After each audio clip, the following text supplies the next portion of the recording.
If Love and Gogi is wrong, I don't want to be right. What would Socrates say to that? It tickles my fancy. Okay. Goosies. I don't have hair. Oof. You got Marcos. That's not right. Yeah. That's true. You do got me. Get over here, Marcos. Let me look at you. They don't want it. Tobin and Leroy, ready to deploy. Had to hit it with a little journalism, but that was a decoy. Better have about me, boy. Okay, Leroy and Tobin, hold to the show, man. Still in the stars with the show, and till then his half moon open. Sometimes go taste like a snowman. No proof, I'm a lie about a motor. No proof, I always wanted him, I never hated him, I never traded him, and if I did, I never ever traded him. You know what is a star? Like another city, the driver's side floor. Just a large, so many more, 10 in the more, never a bar. 8, 10 in the more, 2 to the P. Nothing to you, but it's something to me. Handsome as ever, and cute as can be. You can watch it on YouTube with viewing for free. Ay. This one time for the Twitch. This one time for the text. This one time for the phone line. Whole time, wonder what they gonna do next. You know, I just wish you guys would stop the quibbling.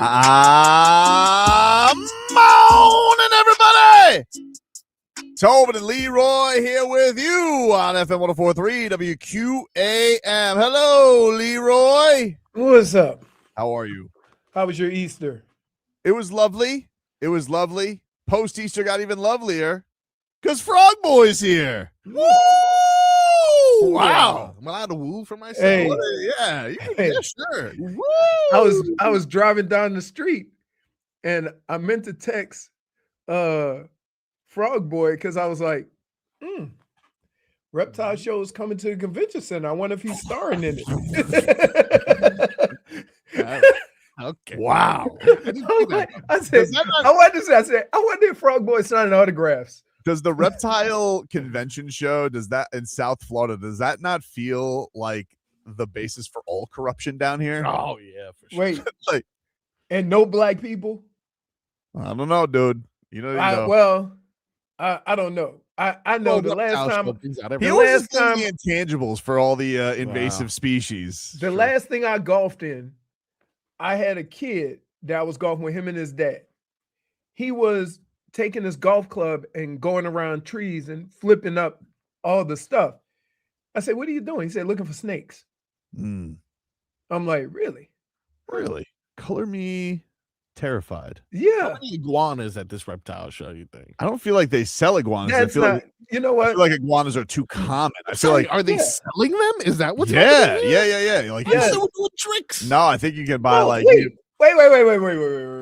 It's a reptile show, and Wait, what you think they're gonna have like iguanas walking on balls and stuff might. like that? Yeah, Well, snake on a no. bike. maybe like the Gator Boys show up and like Oh, they do the yeah. whole, put their head in a gator's mouth type of thing. Whoa. Like that's probably the basis of the tricks. But no, I think they sell like the most poisonous reptiles. Yeah, but I think you need a license for that. Oh yeah. I'm sure those are hard to get. So no snake on a bike. Nah, I don't think so, dude. They don't have legs. Whoa, snake on it. That's why it was Well, impressive. wait, which brings me back to my point why I thought you would be performing. Hello, my darling. Hello. Because you just sat here and said they're going to be performing. And I thought, maybe I'm out of line. I shouldn't be. And then I get here and you're like, yep, I should have sent the text. I'm pretty sure the way reptile conventions go is like you go there saying like I want to buy a chameleon. But the most poisonous chameleon. Whoa. And they're like, that's not a thing. And you're like, is it not? And you're like, right this way. sir. Right this way. And then like somebody opens up the curtain and there's one that's just got like 3 eyeballs. Yeah. I would say a lot of snakes are sold. Probably. A lot of And snakes. then when people realize this was a terrible idea, they just release them into our environment. They're like, turns out trying to own a black mamba in captivity, not great. You can't own a poison. You need a license to have a poisonous snake. Yeah, you need a license, Leroy, that I'm sure that Gert could print at the convention center. Have you been to one of these? Like, they just do it all on. Same thing with gun shows. They're like, you need a background check. But if you buy it at a gun show, that background check takes 30 minutes. Like, they changed the rules. I'm pretty sure a reptile convention does the same thing, where they're like, yeah, you need a license for a level 4 venomous snake. Unless you come to Bob's tent over here, who could get it done in 40 minutes. No lie. This is the That honest truth. might be. I don't think I could ever own something that after I buy it and I'm driving home, I got to keep my eye on the back, make sure it's still in the cage. Oh yeah. No. Oh yeah. Plexiglass. Like, what are you gonna do? It's like, oh, I'm gonna feed that thing a rat. What if it misses the rat and hits me? What about Komodo dragons wrestling each other? I mean, I feel like I could throw a way better reptile show. Than But, the like, ones that that's a actually- Turn on the animal channel. put like a piece of chicken in between them. what? What sound do they make even? Well, they do that at the. Have you ever been to? Well, this is probably a ridiculous question. Have either of you been to Gatorland? I live in Gatorland. Gatorland is a amusement park, basically in between here and Disney. You'll see a ton of. You'll see a So it's ton. right of by your house. Yeah, it's pretty close. And I believe I actually went the same day as Carmelo Anthony one time. The one time I went to Gatorland, but they have the Great Gator Jumping Show. That's like their attraction, where like Wait, what now? they'll dangle a piece of chicken like over on a stick, Oh, and the yeah. gator jumps out of the water like Jaws to go eat it. Mobile. Well, aren't are those crocodiles? Because I know crocodiles are more aggressive. I think these ones are gators, but they also have crocodiles. They have Right. both. But here's the secret about alligators. They also like chicken. They will also jump for that. Like, yes, crocodiles are more aggressive, but if you're offering them a free piece of chicken, they will Yeah. jump. Anyway, Yeah. let's Boy, get to our what a headlines. start. Headlines here are brought to you by Doral Hyundai. You always pay less with your Pricito at Doral Hyundai. Visit them at Doral Hyundai or DoralHyundai.com. The Marlins, they salvaged the series finale against the Yankees 7-6 yesterday. Still at the Well, end how of that many guys? Wait, first of all, I was cooking and I was exhausted, but I could always tell what's going on during the course of a game by Tobin's text. Mhm. So I thought they were getting swept after you sent the Marcy text. I got to see which one. What It Marcy. said, "Hey Marcy, get used to the jumbo shrimp." Right? Oh, What did he do? Like, Oh. like I don't understand how the ebbs and flows of a game, and then to find out today they won.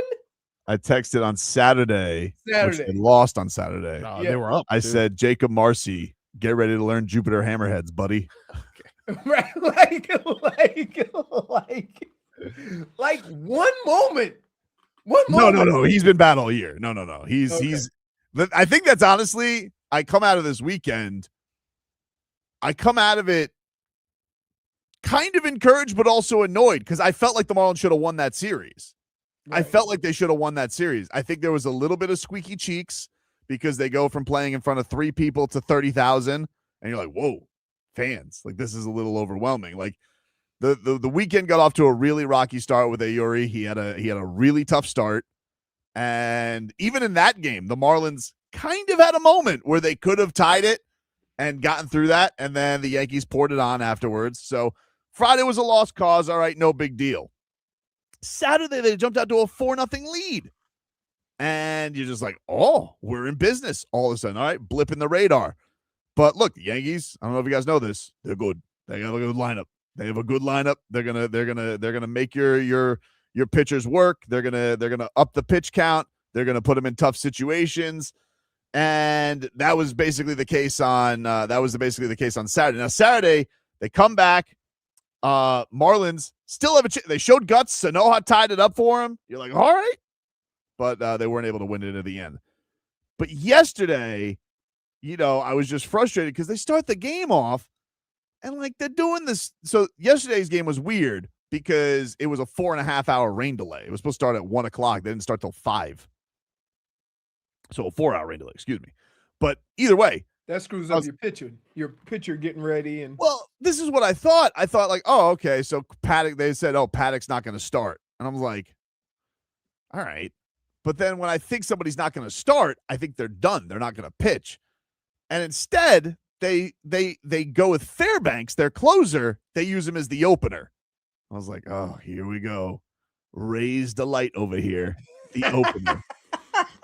But apparently the whole point, I guess the reasoning for it was, I was a little lost because I was also cooking. I was hosting Easter, so I didn't hear the broadcast. I'm like, what's going on? But I guess Fairbanks is leaving because he's having a baby. Oh, you guess. I guess he's leaving. So they want to just get the Fairbanks thought I'd be here to close. I could leave, skedaddle out of here. But he's not. So they're not going to have him for this whole Red series. So they go to him, and I was like, oh, way to go. But then the thing that annoyed me wasn't that they used him as an opener because I knew it was going to be a wonky game. But then Paddock's warming up. I'm like, what is this? What do you mean? Oh, so basically they started Fairbanks to get his innings in Just so to he get could him leave. in. Yeah, basically so just get him in so he can leave, and then Paddock comes in. But that's not your replies and your remarks. We're not understanding of that basic fact. Whatever, dude. I don't have whatever. We were trying to avoid the sweep. Whatever. We were trying to avoid the sweep. Understand. Okay, so Marcos, understand. Yeah. He just explained what really happened. Correct. Read the your man text. wanted to go see the birth of his child. Read your text. Yeah, you know what? Read it. I'm reading it. All right. Well, my first text yesterday was this Gabriela Jaquez in danger. She was everywhere yesterday. What like her brother. I wish her brother could shoot like her. She was killing it. That's why you got to use his footwork. That game was over though. I turned that off after the third quarter. I'm like, well, this puppy's over. They've killed South Carolina. I cannot believe South Carolina lost like that. I'm not surprised they lost. Yeah, I'm surprised they lost like that. And then I just text you guys. Someone explained to me opening a game with your closer because the starter couldn't start, but he can warm up in the bullpen in the first inning. Now, that's all. No. You didn't know the story. Now you explain this story now. Okay. But when that text came yesterday while enjoying some Easter festivities, I'm like, I thought the same thing you thought. I still don't like it. He stunk. He wasn't good. He opened the game with a dud. They had to come back because of him. Well, maybe his mind was elsewhere. Maybe it wasn't. They don't have a pitch. If you're taking him out of routine too, I didn't like it. Well, you have to call him a The rat reason why master. you have him pitch because you want him gone for like 4 or 5 days with no pitching. What's the one inning going to do? So now this is what's in his mind? Cost us some runs at the very least. This is crazy. I don't know. Like there's some legitimate thinking behind it, not according to your text. Look, I know baseball's changed from when I was a wee lad. Okay, there's different ways. They're talking exit velo, all this. People still having babies though. But you want, yeah, okay, that's fine. then go be with the birth of your child. We don't get to move the roles around because we got to get one in on them. No, don't worry about it. We'll figure it out. Now we almost didn't figure it out. Bender, you scared the hell out of me yesterday. Wait a minute, and then Frogboy after the game. This is where I knew the Marlins won. Because he flies in with, you owe Clayton McCullough an apology. Don't owe an apology. Which Tobin is never going to give because his heels are dug in on this take. I don't even know whose decision that is. It might even be Bendix's decision. I don't even know. I don't even know who's in charge anymore. Yeah. I saw David Sampson tweet out yesterday. He goes, that McCullough doesn't even make the lineups. I was like, what? Like, isn't that all the manager's supposed to do? What does he do? What is he managing exactly? I don't know, but I will say the one thing that bothered me about McCullough this weekend, and it's just a small quibble. Wear a baseball cap, not a snow cap. Right. You're looking like Mike McDaniel out there with the snow cap on. Cold, I understand it's cold, but get one of those like headband warmers around your ball cap. Oh no, not look like he's 5. I'm telling you, the hat with the earmuffs. I didn't like the look. Looked like he should have been selling New York Post on the corner. I've never met an angrier man. Extra here. It's Easter weekend. Like focus on the positive, right? Yeah, no, that's what he does. So after those 2 texts, you would not have any idea how the Marlins did this weekend. I found out this morning when you actually gave me the truth that they won 1 out of 3. Yeah, I feel like my texts were exactly appropriate for the weekend because Jacob and this is what I come away with. I come away a little frustrated because I think they could have had that series. I think they could have had Saturday's game. But that's a good thing, though. They showed tremendous guts, even in the game that they were getting smoked. Like they had an opportunity. This Marlins team has a very pesky lineup. They do not go away. 2 outs. They don't give a rat's ass. Like they're putting things together. The bullpen was a little squeaky cheeks this weekend. I'm not gonna lie. Auri, first 2 starts, he's been getting touched up. So like I would say the pitching outside of Sandy. dicey because bullpen guys, great against the White Sox and the Rockies. Professional lineup against them, it was some squeaky cheeks innings. But still 6-3, first place fish. They got a big 4-game series coming up against the Reds, who just swept the Rangers this week against Skip Schumacher. But they're still doing this, and they really haven't gotten anything from Marcy or Agustin Ramirez. Like, they haven't gotten squat from those guys. Which, by the way, Agustin Ramirez, he's getting a little cocky, okay? This guy has chewed up ABS and spit it out. He uses all the ABS for the whole team. They don't let the pitchers do it. I guess that's a standard rule. They don't let pitchers are allowed, but pitchers, they don't let them do it. It's either catcher or that's it for when you're on defense. But Agustin Ramirez was like 5 for 5 on ABS. And at one point he goes and he looks at the dugout because there was a borderline one that he still got right. And he goes, wink. They go slow-mo wink close-up on him because of how cocky he was. Then he gave up 2 pass balls. And I'm just going to say this. You can't be the swaggy ABS guy. That's great. And then you give up 2 pass balls and 2 runs. You can't. You just can't do it. You just can't do it. You can't do it. Can you guys imagine what it's like watching a game with Tobin? I'm just telling you, dude. Like, he's sitting here, he goes, we just had a whole segment of conversations about nothing that actually happened during these games, but all the side stories. I did tell you what happened in these games. What didn't you know? Graham Pauly had a clutch hit yesterday. I love Graham Pauly. Oh, he's great. I love him. But I'm telling you, dude, he's sitting here and he goes, wink, and then he gives up 2 runs on passed balls. Even Jeff Nelson was trying to give him one. He goes, well, he got crossed up there. I thought that one went long. Dude, hit him in the glove. He's a professional catcher. Catch the ball. Crossed up, Tobin. Is that an unreasonable thing to think? You got one job, and it's in your job description. Catcher. I just, Liam Hicks is awesome. I mean, he's been incredible. What is Agustin Ramirez? That's his thing is I'm good at the ABS. Hit some balls. So, all in all, 1 out of 3 is not great. You never want to lose a series, but pretty good. Yankees are really good, obviously. What are they, 7-2? Probably should have. Probably could have won that. Probably could have. Probably should have won that series. Up 4-0. Up 4-0. Who blows that? Yeah. Max Meyer. They're like, too much. Don't keep him out there. Come on, man. What? Just enjoy the games. I am enjoying the game. Not really. Dade South says, how's Tobin going to make 162 at this pace? Exactly. I had to wait forever for that game yesterday. I think this is the worst, honestly, because basketball's so fast-paced. He can't get his thoughts together that quickly. Football, he got a lot going on. Baseball, you're going to Oh, my goodness. One pitch. We got to hear the comment. What's hey, up. Why don't you open your eyes? ABS it. We lost an ump this weekend, too. One guy, I think I don't know if he got vertigo or if he got hit in the head, but he was woozy. They took him away. I was like, whoa. Yeah. I mean, you call that the Terry Rozier. He knew that they were onto him. Uh-huh. He just got. You know what? You know what's crazy? Everybody used to talk about the officials and the umps and the calls and whatever. Now we got an ABS report.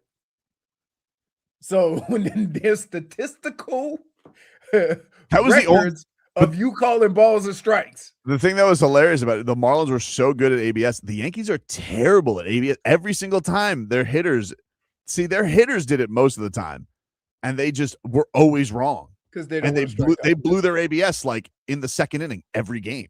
So, question, and this is the thing that I want the calls to be done right. I want, and for the only reason is I want it to be consistent. And if an ump gives you the low strike zone and the corners, he's never consistent for both teams. And that's why I think it becomes an issue, because then they say, hey, you gave it to them, give it to us. So with this, does it take away from a pitcher being able to work the plate the way that umpire calls strikes.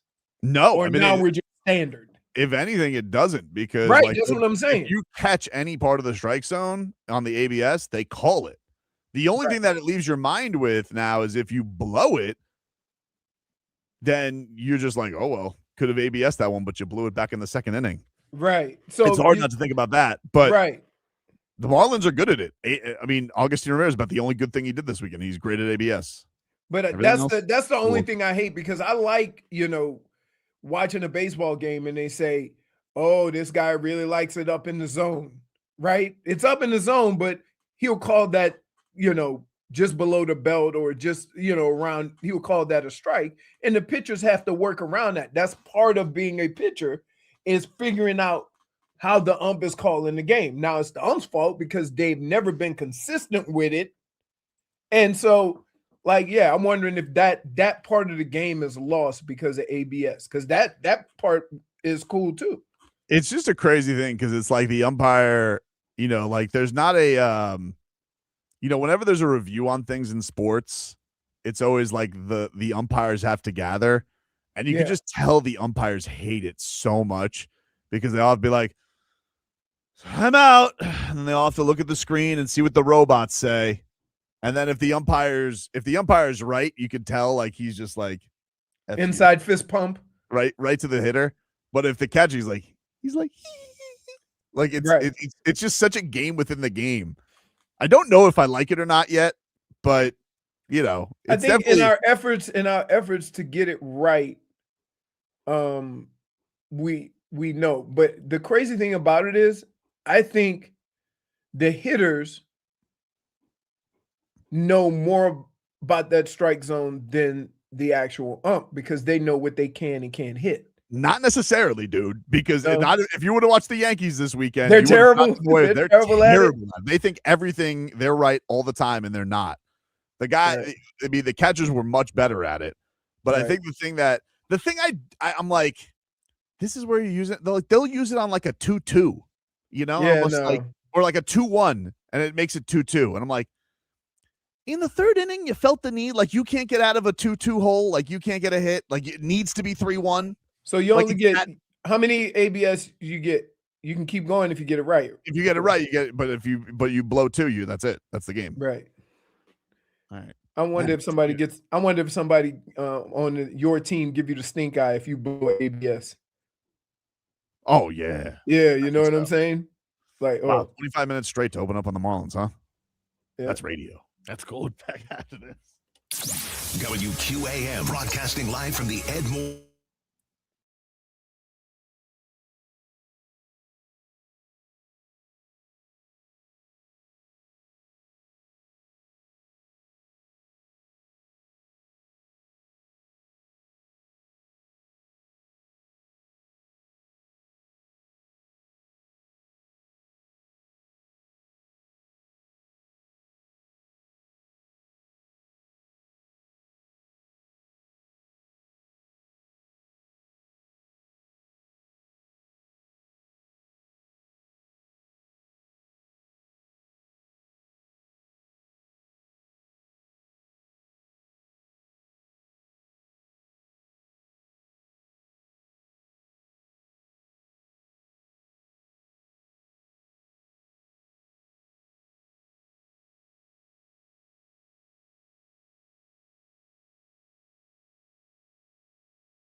All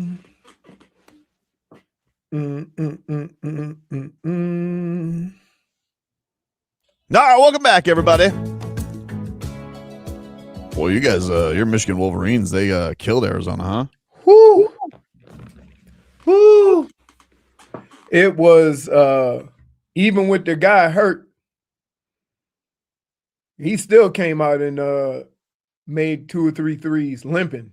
Pretty heavy favorite tonight in the championship. That's I've watched Michigan most of the year, and the 3 games they lost were they played poorly, right? But in every other game, they've dominated people. well tonight. The championship. Oof, get your sleepy poos in, Leroy. 8:50 is your tip off tonight. Really? Jeez. Yeah, really. Can we It's on TBS. It's not on CBS. TBS. What are they showing?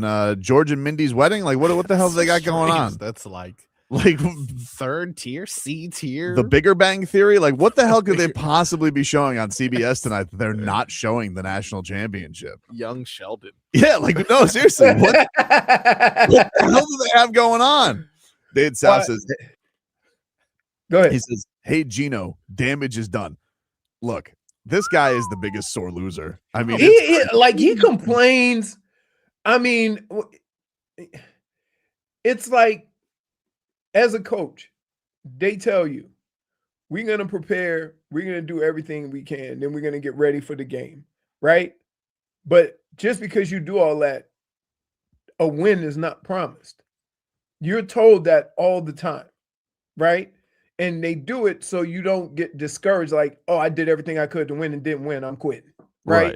But then the coach comes out and complains. It's like, yo, you got beat. Yeah, it was a really, really bad look. I can't say I'm surprised. He looks like the worst. Like the UConn head coaching department in men's and women's basketball, intense. No. I mean, like you have Hurley who headbutts referees. Headbutted him, dude. Should have been a technical. I mean, if we're being honest, no. Should have been technical. I'm not that guy, but that should have been a technical. You can't headbutt the referee. Headbutted him. You can't do that. Listen, if it wasn't an iconic shot, they should have just been like, where I'm from, that's immediately you're out. You're out. You're out. Touch the official. In fact, like sometimes they have to get together because the officials are always getting bumped. And so they always think they got hit. Yeah. And so they have to get together and say, no, you got bumped.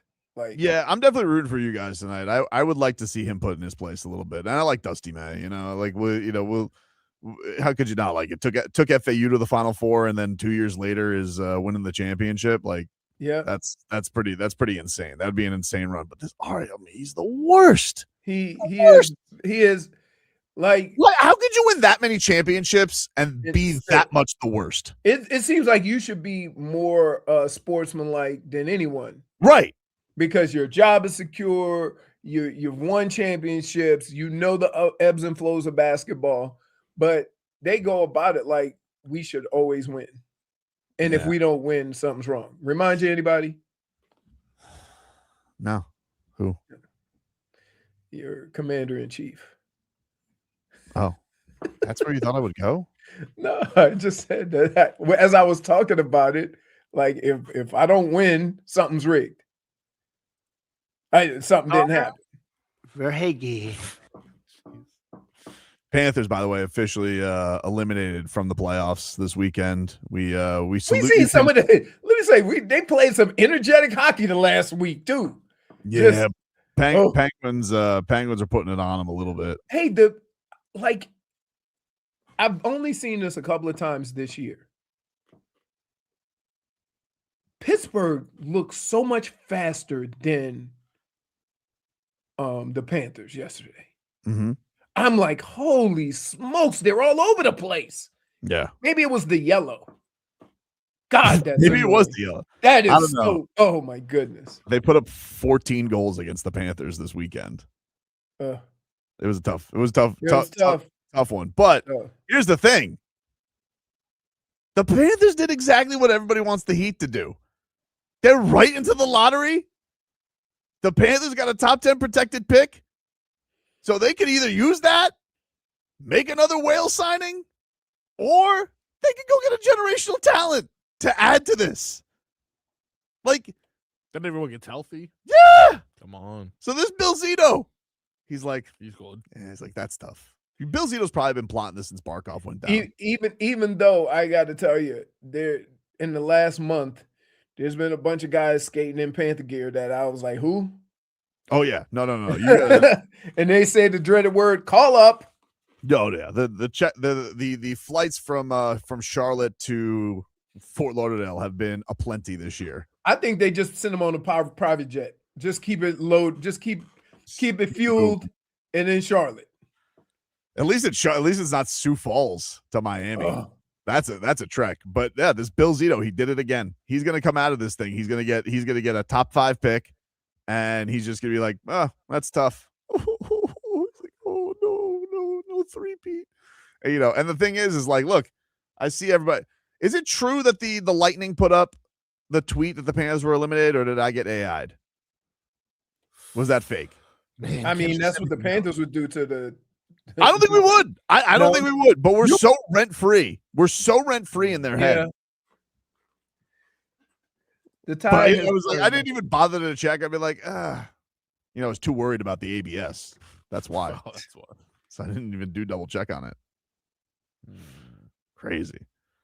Ricardo says, -1 to you, Tobin. What were you doing to Bill Zito? Look, I just didn't want him to trade Bob. All right. That's all. That's But it. now, let's say, so the one move that you didn't want, he did. So now he's back in your good graces. Exactly, dude. Give me what I mean, want. after being the 3 straight championships, any move that he makes, whether you like it or not, you have to. Not that one. Okay. Not that one. All right. I still don't know if he's going to be back, because what if somebody? Here's my fear. I was talking about this yesterday at Easter, because I was being asked like, oh, is Bobrovsky going to be back? And I'm like, I mean, I think so. He doesn't want to leave. Like he says, Easter a special. it was an Easter special. We were talking about Sergei Bobrovsky, and I was like, this is the thing that I worry about with Bob. Someone's going to lose in these playoffs that's going to look at their goalie and be like, that guy's a bum. And they're gonna give an irresponsible amount of money to Sergei Bobrovsky. And like, what? Remember when Luol Deng didn't want to leave the Heat, but he became a free agent in the summer of 2016? And they told him, go get that money. And it's like, Pat Riley said, go get that money. he's like, the Lakers are offering. That same thing happened with the one you're thinking of Boban with the Spurs. Oh yeah. Boban was offered an inordinate amount of money for being Boban, and Greg Popovich is like, you have to leave, Boban. But I don't want to. It's like, no, Boban, if the Clippers offer you $40 million, you have to leave. But the Heat, they loved Luol Deng, and I think they were paying him like very reasonable contract, and then he got offered a lot of money from the Lakers. I think like 70 million. 72 million. And they're like, well, we're sorry to lose you. We got to pay Hassan Whiteside. But here's the deal. All those situations you just talked about, they were in different situations in their career. And so I would say, based on what everybody else has done on that team, that even if he gets offered a boatload of money, if the Panthers are just reasonable, he'll want to stay here because he's been at it for so long. Those guys, it was a little different situation. Oh, I don't disagree with you. I think if it's like reasonable versus right. But like, what if something's really unreasonable? Like somebody does something reckless. Can he say no to reckless? Yes, because of where he is in his career. So live in Florida, you've been to 3 finals, you won 2 Stanley Cups, right? And you know what this team is going to look like when they come back next year. Why not? We'll take a break. 15 minutes of Heat next.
bum, bum.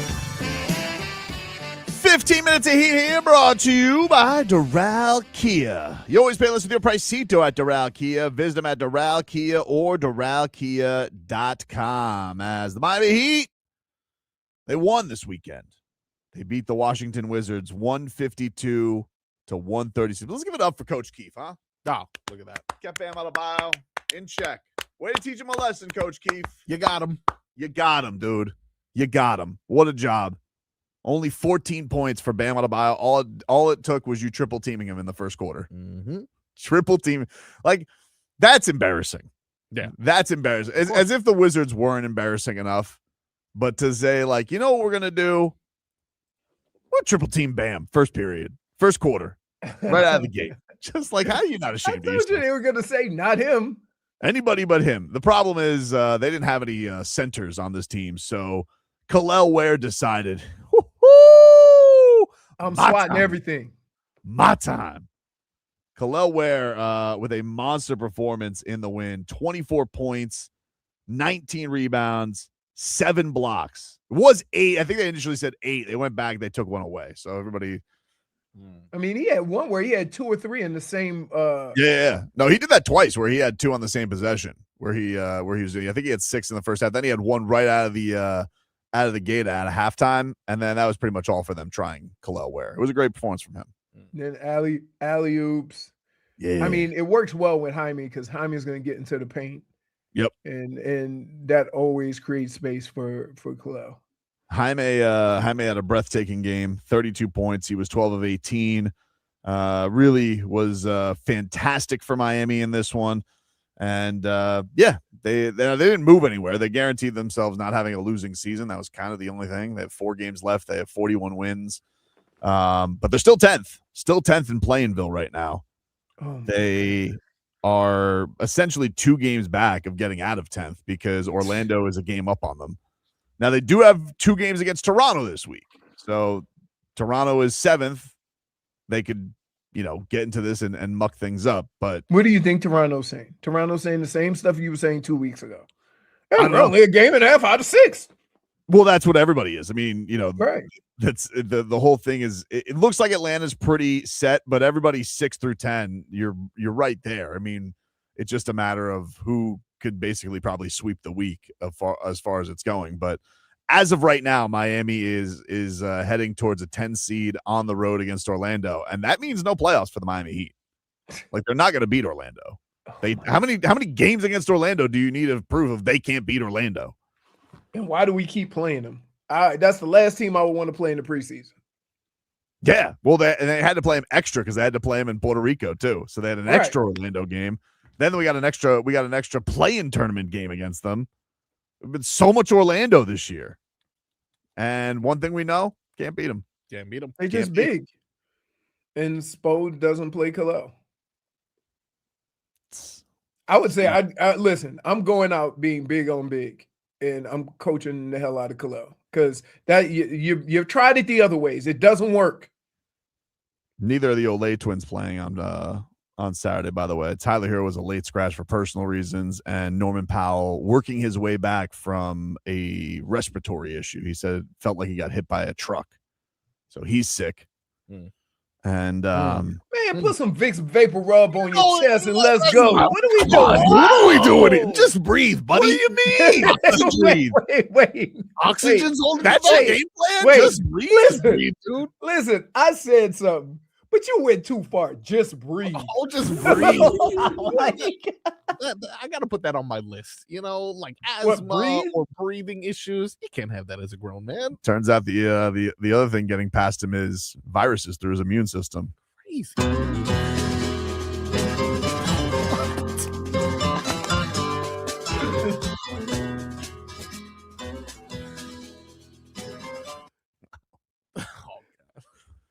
Welcome, Marco, Frogboy. We went the Olay twins. They've gone from the Valet twins to the Olay twins.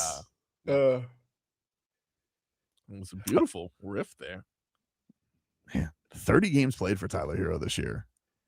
Oh my God. Not a lot. Not a lot of basketball. Listen, you could play the last 4 and score 50 each game. We ain't giving you no contract. What does he got, like $1 million a game? Like, what is it average out to? That is it's more than he makes more than 30 million.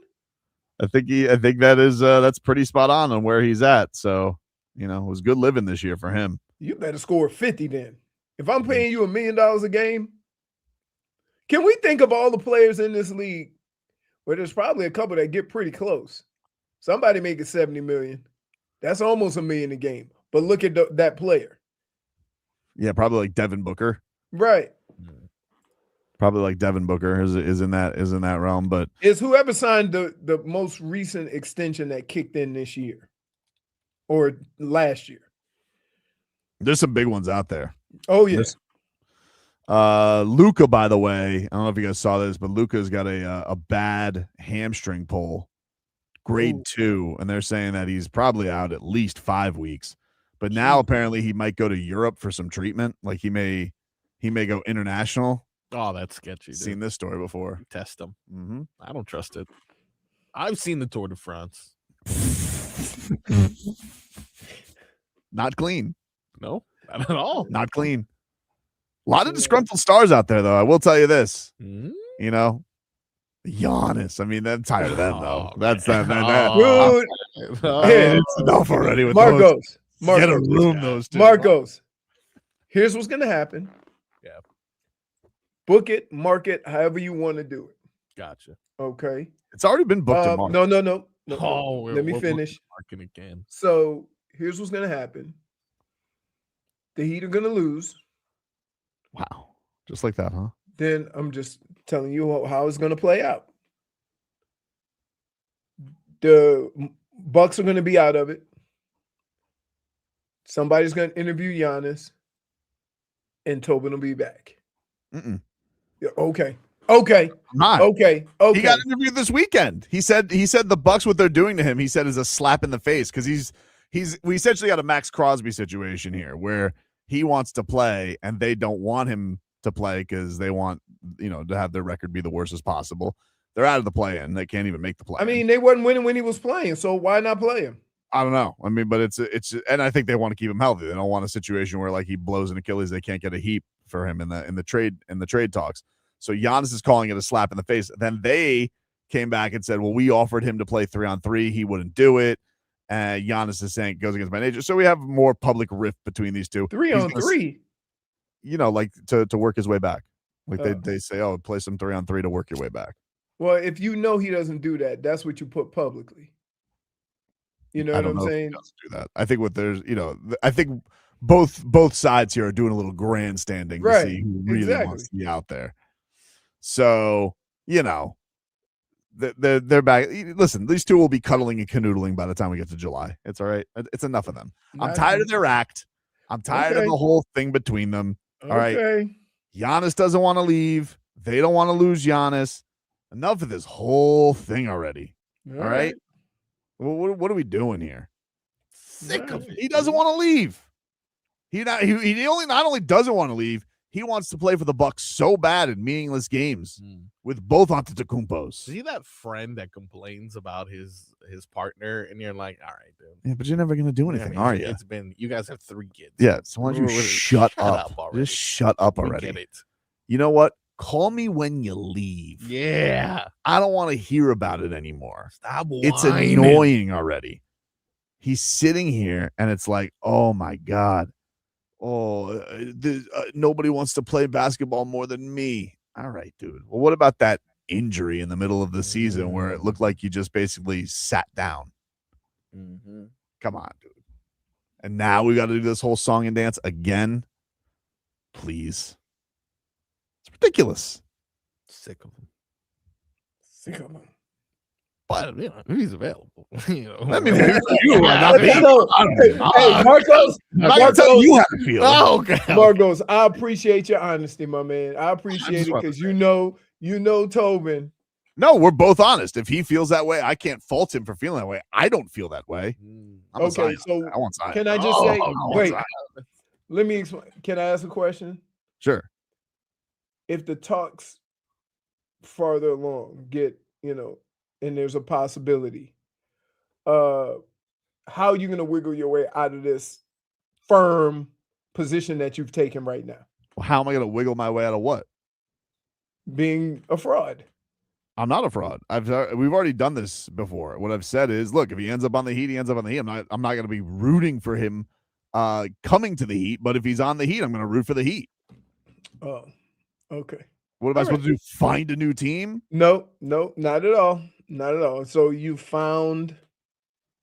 His hands are tied, Leroy. My hands are tied. My hands are tied. I can only, I sometimes wish you would tie your mouth, to be honest, because that's that's nice. fraudulent activity. Very nice. How am I being a fraud?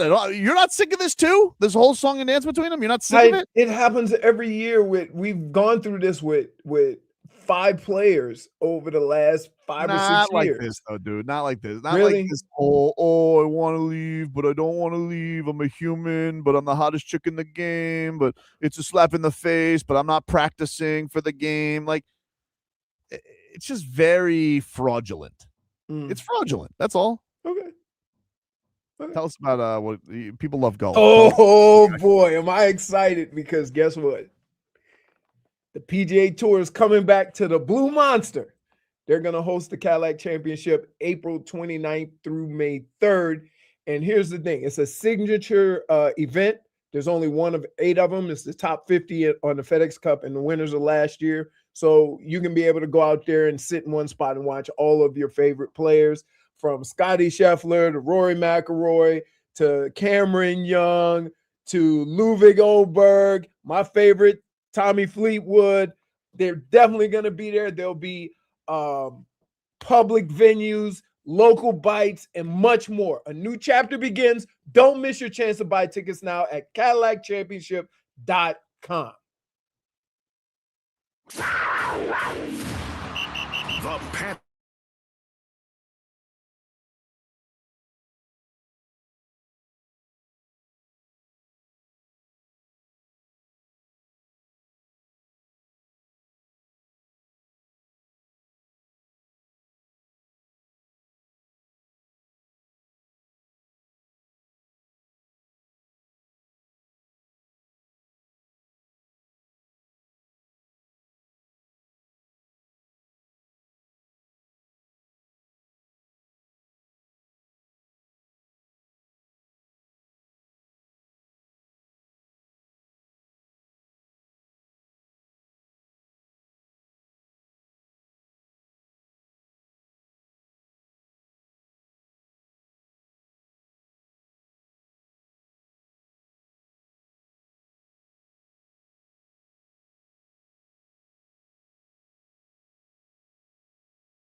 All right.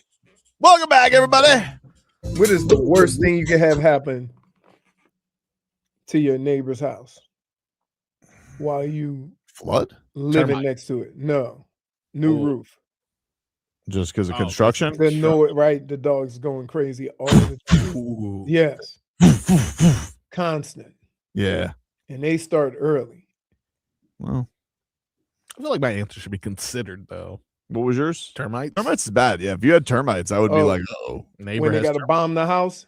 yeah. Yeah. Not great, dude. Then Not- they put the carnival tent over that. Man. Do a little reptile show. Tell you what, speaking of roofs, why don't we get a weather update, Leroy? Head on over to the Windowplex. Oh, yeah. And let's get a weather report brought to you by Tornado Roofing and Contracting, helping homeowners stay safe this storm season. Visit tornadoroofing.com for a free roof and window estimate. All right. Just looking outside right now, it looks like it's a little breezy. I would say the wind's about 10 to 15 miles an hour, gusting a little bit more than that. It is coming out of the... Can't tell. How can it be windy? The clouds aren't moving. That's Looks like it's coming out of the east. It's coming out of the east, and right now I say it's right around 80 degrees. How do you do, Froggy? You did amazing. 79 degrees right now. Winds 8 miles per hour coming out of. You got it right. The east. Are you does the Masters this week, does it have a little somberness to it because of the Tiger thing, or are you still Hello, excited? friends. Hello. That's how we should have started the show, the week's show. Hello, friends. But are you a little bummed? Like, does it feel like it's got a little stink over it because of the whole Tiger thing? No, because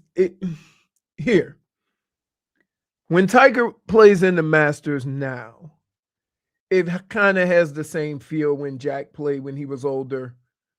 Just seeing the older guys play, to see Freddie Couples play.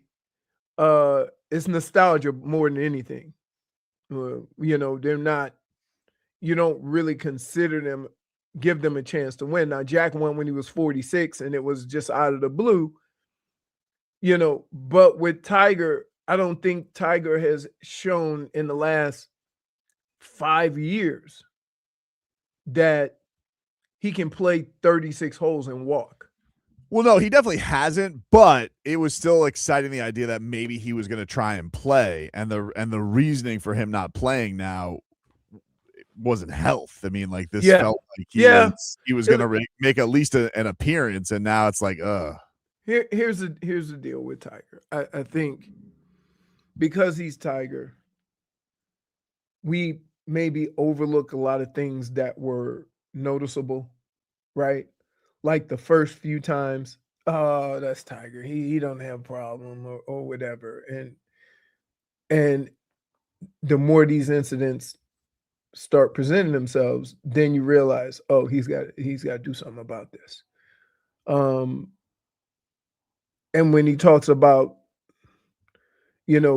privacy and stuff like that, like, yeah, I get you basically are saying, please don't talk about my issues. We all have them, but the things that you're doing are very public.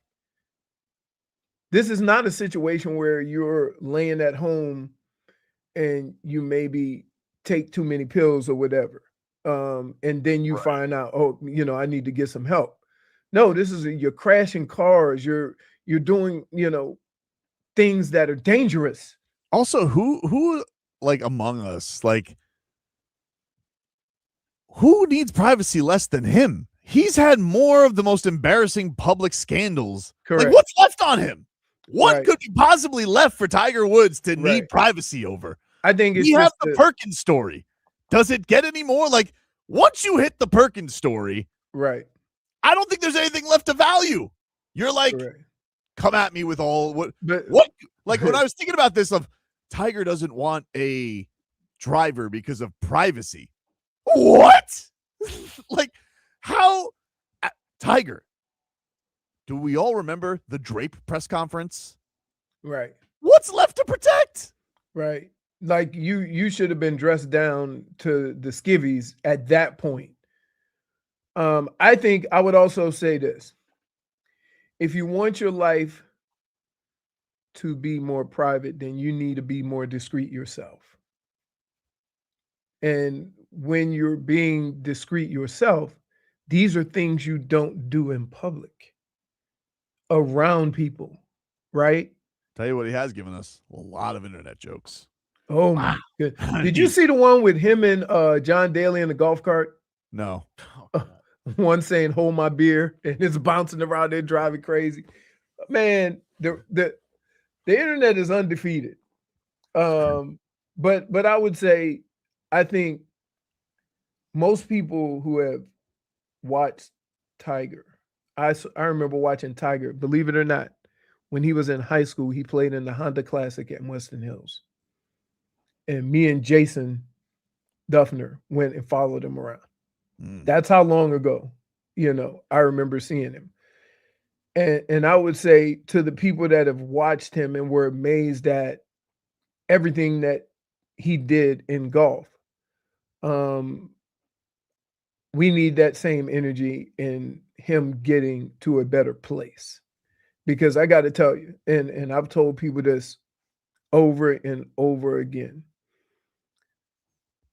if you're in a lot of pain and somebody tells you, take this pill, you'll feel better. And you take that pill and you feel better, right? That's where it starts. It starts with that one simple, and if you don't control it, then you chase the rest of your life trying to feel better for that one day.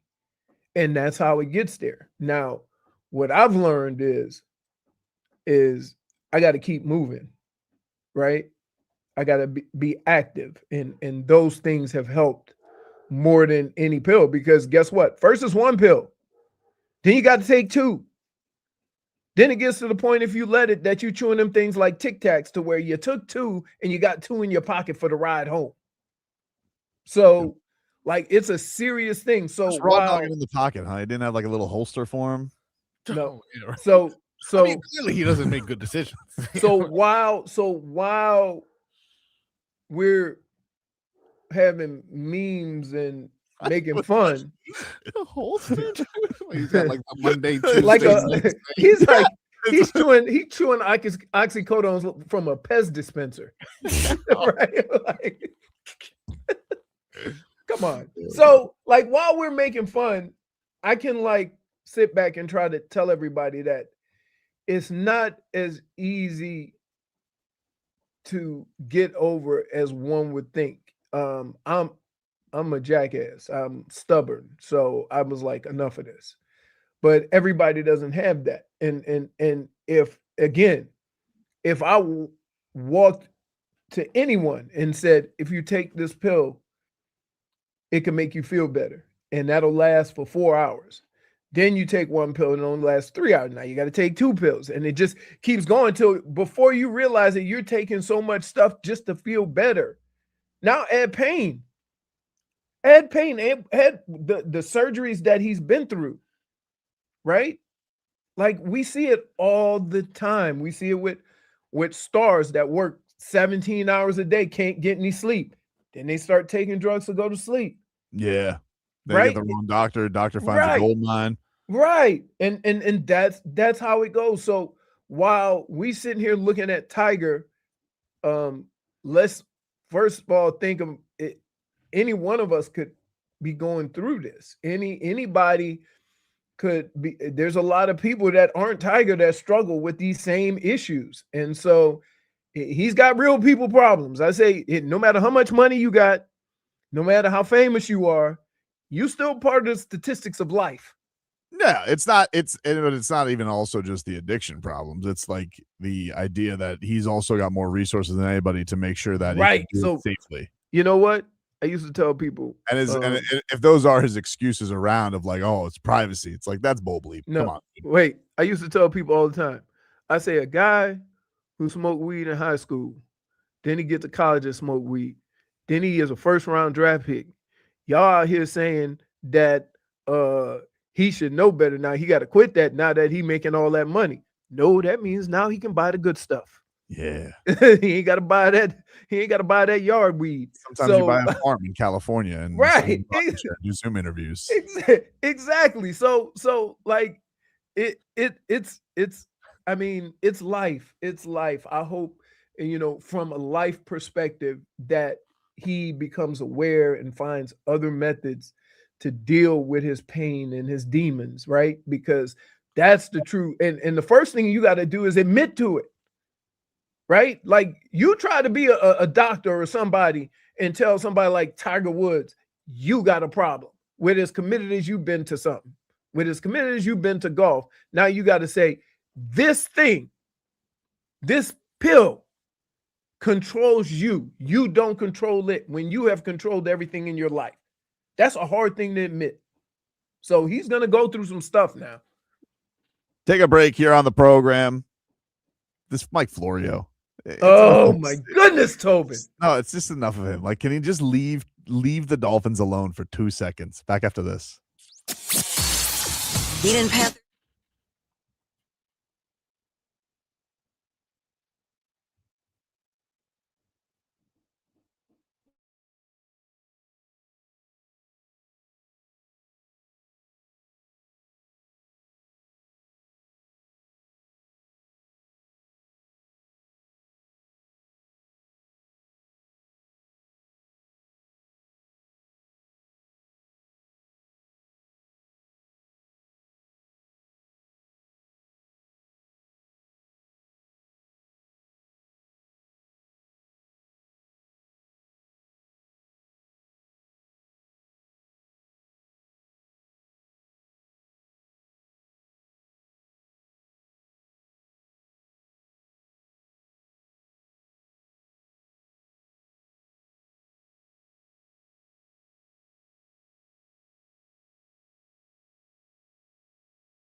All right, welcome back, everybody.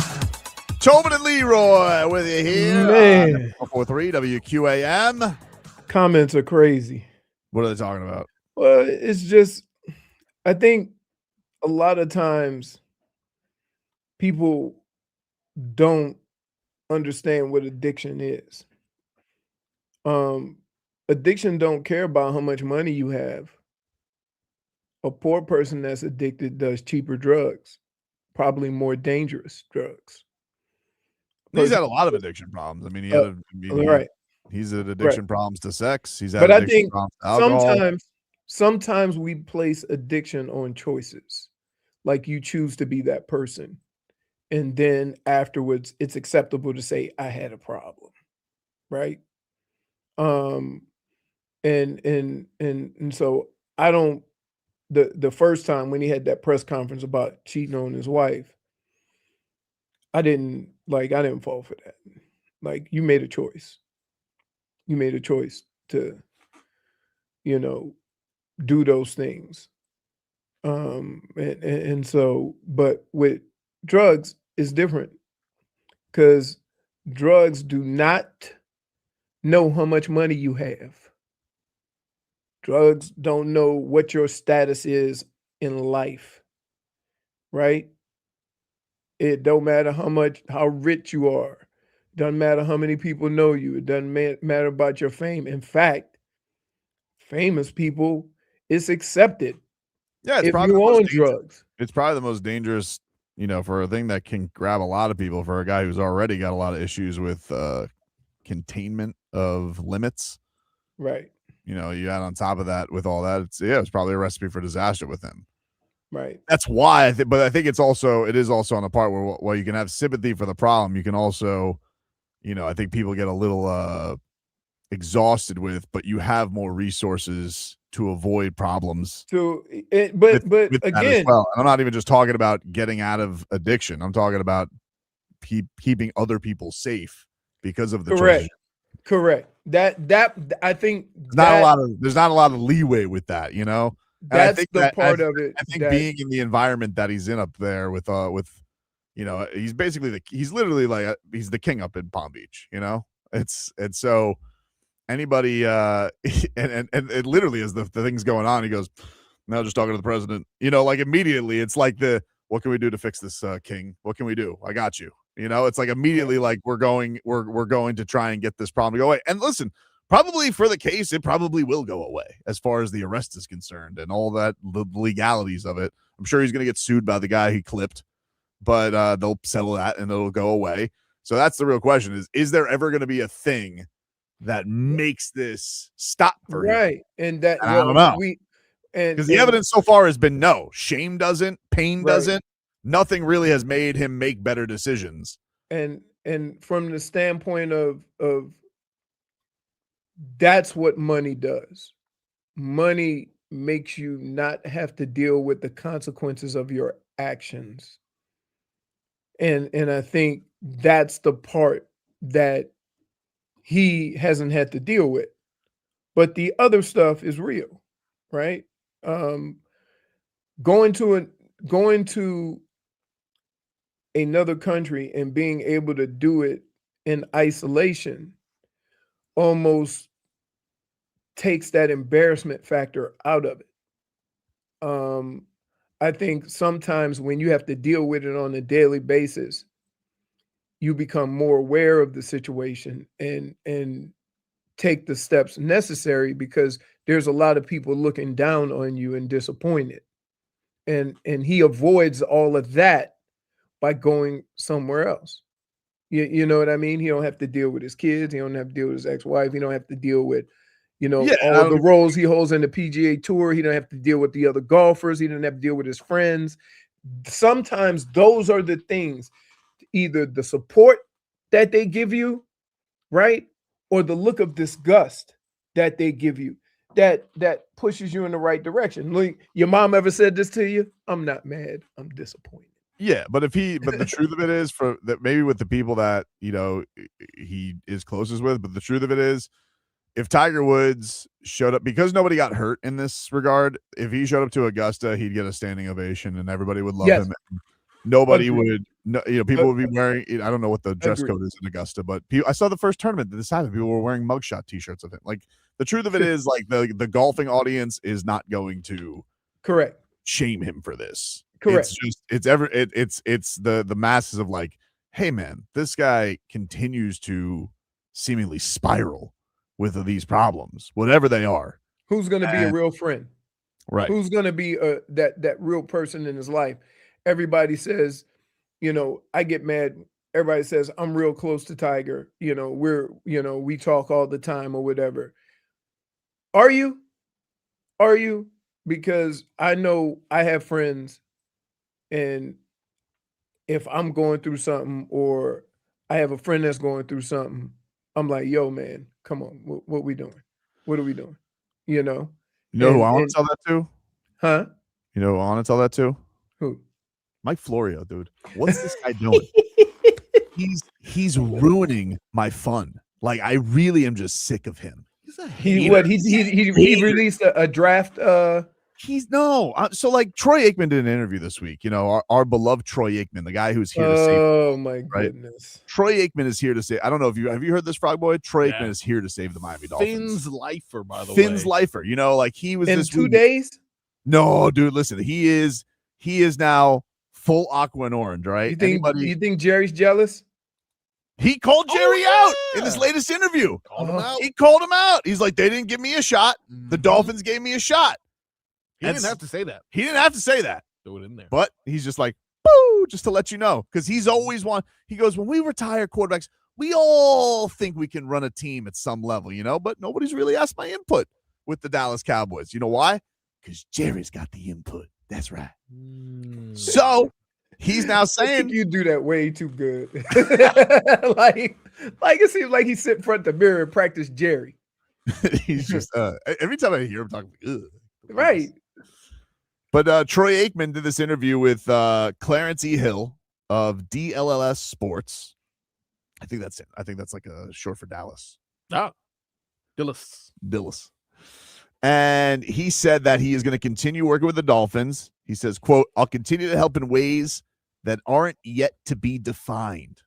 I like that. Mystery role. Mystery role. But this Florio, he's got a real bee in his bonnet about this because Troy Aikman wants to continue to broadcast Monday Night Football. And even Troy said in this interview, he's like, I don't own a piece of the team like Tom Brady does. And that's a great point. So why is this Florio looking for answers around Troy Aikman? Because until Tom Brady turns in his headset, why don't we put a cork in it, Florio? Yeah. Until Tom Brady decides to turn in his microphone, why don't you put a sock in it, Florio, and leave Troy Aikman alone? Because if he wants to be here helping out the Dolphins, helping out Sully, then let him be. All right? Something tells me that he can tell Joe Buck what's going on third down, and no one will be the wiser. It's true. If you just let him be. But you just, what are we going to do about this? That's how you end up with Adam Archuleta everywhere, dude.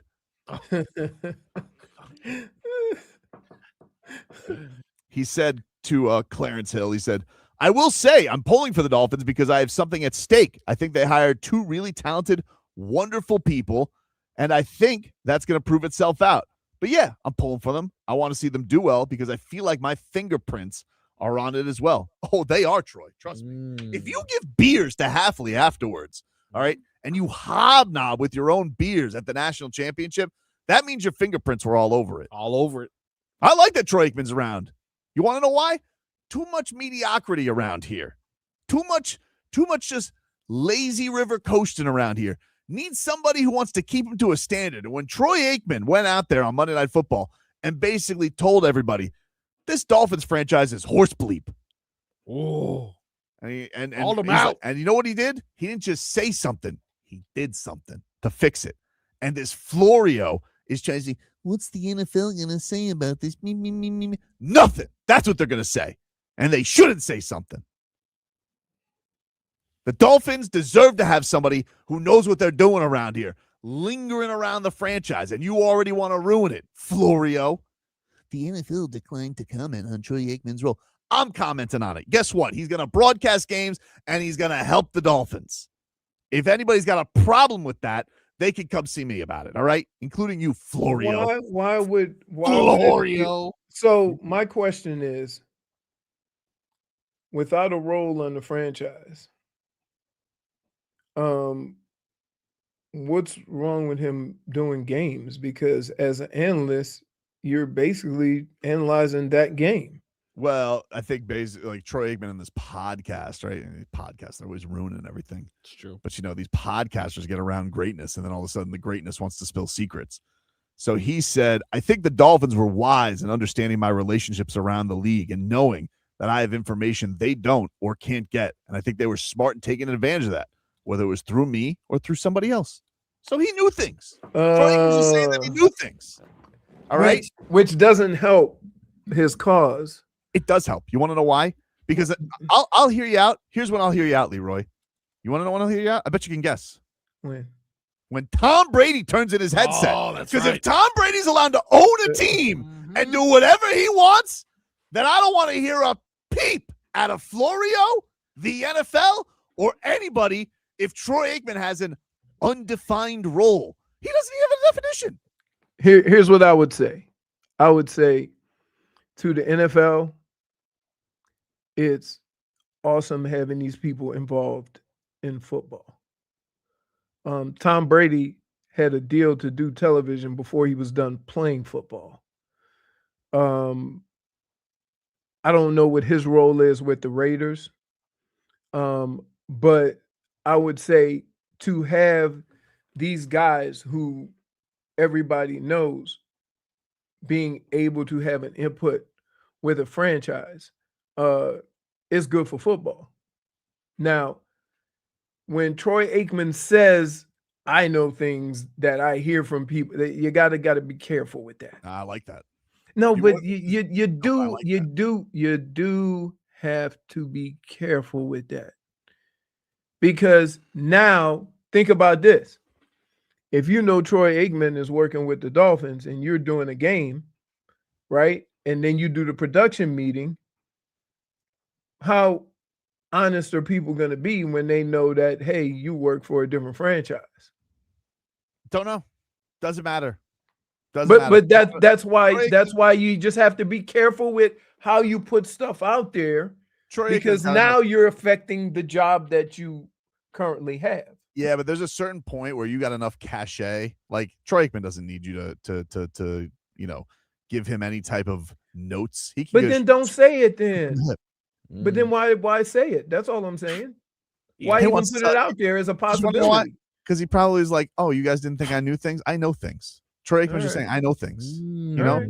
And is Alright. that a problem? Because I'm- everybody just thought, I'm just- he's Troy Aikman. He's just yes, showing up. I'm saying same thing for Brady, but the only difference is, as of right now, Brady hasn't made a comment like that would make. He doesn't have to. Trust me. We all know. Again, I'm not know. saying anything they're doing is wrong. But what I am saying is the NFL, more than anything, is about optics. Is it? All right, never mind. The only Never person who mind. seems to care about optics is Florio. Everybody else seems to be fine with it. Okay. All right. You got this Troy Aikman. What did he say? I don't know. I think the Dolphins were wise in understanding my relationships around the league and knowing that I have information that they don't have or can't get. And I think they were smart in taking advantage of that, whether it was through me or through somebody else.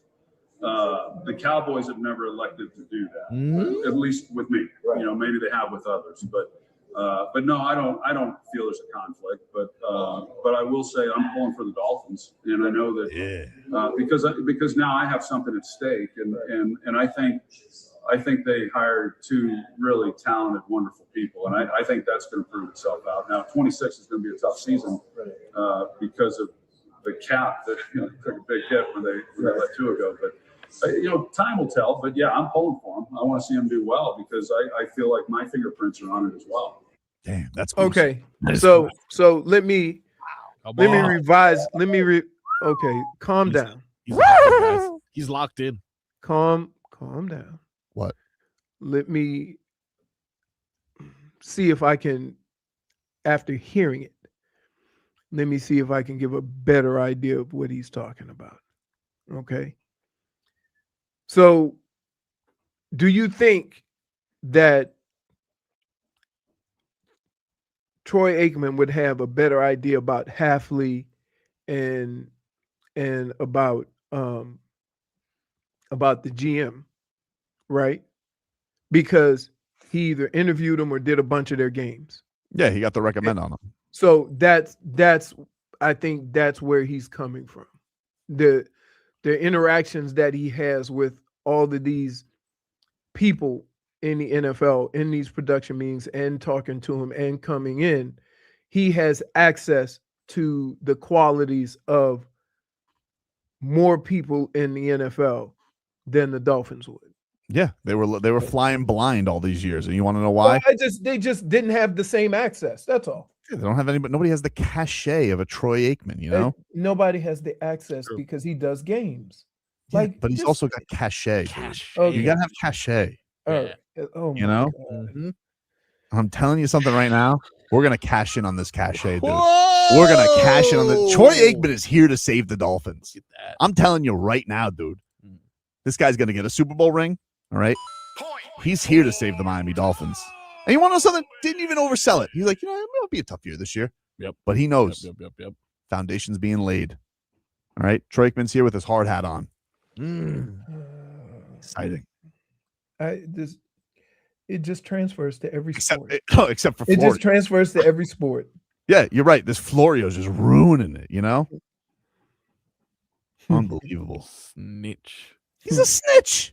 He is an A1 snitch, dude. You know what? I give him too much credit. He's a tattletale. He's a weasel, dude. He's a weasel. Dun, dun, dun, dun, dun, dun, dun, dun. Pop goes the Florio.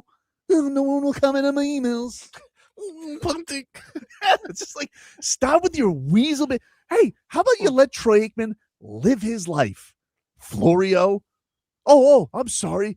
Are you? First of all, do you think the Dolphins are going to be on Monday Night Football this year? Because I'm going to say no. Nope. I'm going to say probably not. I would be surprised if anybody. Everybody has to have a Thursday night game, right? I thought everybody had to have a Monday night game too. Yeah, well, that's Herb Street's problem. That's nobody wants Herb Street. Hey guys, this is my dog. He's here to give us decisions. We get it. You went to Ohio State. Come on. I'm excited about this. The Hall of Famer. I don't know if you know that. Who? Troy Aikman. Man. It's cachet. Cachet. He's got cachet. They should have cachet day at Dolphins games. Everybody gets to wear a Troy Aikman mask. Ooh. And instead of normally only accepting like card and tap to pay, they only accept cash. That's a point. Come on, baby. Come on. Point for Tobes. Point for you. You know what? I accidentally gave you the point. Point for Muggles. Take a break. Are you guys done? Maybe. Just Point for Lee. I don't want a point. Why not? I don't want a point. Leroy. -1. All Buttons. right. Yeah, well, I guess he can go with Leroy the Yum Yucker. By Leroy Horde like he's had before. But if that's Robert Smith, it's 6 points for the Minnesota Vikings, most likely.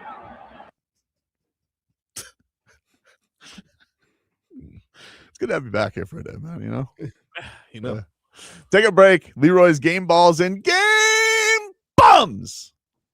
Next.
bum, bum, bum, bum, bum, bum, bum, bum, bum, bum, bum, bum, bum, bum, bum. This guy's a ball. Oh! It is time, ladies and gentlemen, to gather around the locker room and for Leroy Horde to hand out his game balls and game bums. What do you have today, Leroy? Both my game bum and my game ball are going to go to the same sport. Did you watch Deontay Wilder? Was that? I watched some clips of it. I actually didn't watch the whole fight. Yeah, I watched some clips of it too. That Ortiz is a man. He got beat up, but wow. But my game ball is going to go to UCF. Huh? Chisora, sorry. Ortiz. You already beat Luis Ortiz. Yeah. I will congratulate UCLA, the women. They beat what has been a powerhouse in college basketball the last 5 or 6 years and dominated them. And that was something I think it shocked a lot of people who, if you don't, I watch the championship. I don't watch women's basketball all year round. And the two schools that you think of is South Carolina and UConn, right? LSU maybe. That's the teams that you know. That's the teams that you think of when you think of women's, and UCLA dominated one of them. It wasn't even close. And my game bum goes to Geno Auriemma or whatever his name is. Yeah, jerk. Yeah, like you're a leader of young women. If any of your players reacted the way you did, at any point in time, you'd have a problem with it. And so I think we should all have a problem with when you complain like that, it looks like you're a sore loser. And that is not becoming of a person to lead that leads women. He's a great coach. And at some point in time, you got to just tip your cap. And he never really does that. It's always with a complaint or something like that. And I think it's just very unbecoming. Especially like I saw the video of him the year before when he won, and he was like bringing it in. He's like, let's hug it out, right, dog. Hug it out. Right. Like, that's the epitome of a sore loser. And correct. I don't know. By the way, it's as much, and here's what I would say. Part of sportsmanship is being a graceful winner, meaning that most coaches that are graceful, the first thing they do is they congratulate the other team. Excellent year, played hard, even if you don't mean it, right? You say those things, and then you go on and talk about your team and the job that you did, right? But he got beat. Like, no matter what you did, you can blame whoever it was or whatever, you got beat. So, yeah, he like it. As much as I like him as a coach, he has these moments where he just rubs me the wrong way for reasons of, like, I think that as a pillar of women's basketball, you should show more sportsmanship than anyone, because you've had the highs and the lows that a lot of coaches don't experience and a lot of players don't experience. And you should understand more than anybody on any given night. And he just refuses to accept that. Some news during the hour. Taylor Rooks from NBA Prime. She reported that Angel Reese. Rebound. She has been traded to the Atlanta Dream. Me bound. She is done with the Chicago Sky. So Angel Reese heading to Atlanta. Watch out now. Atlanta, a contender. Yeah, what? I read that somewhere. Okay. Mm-hmm.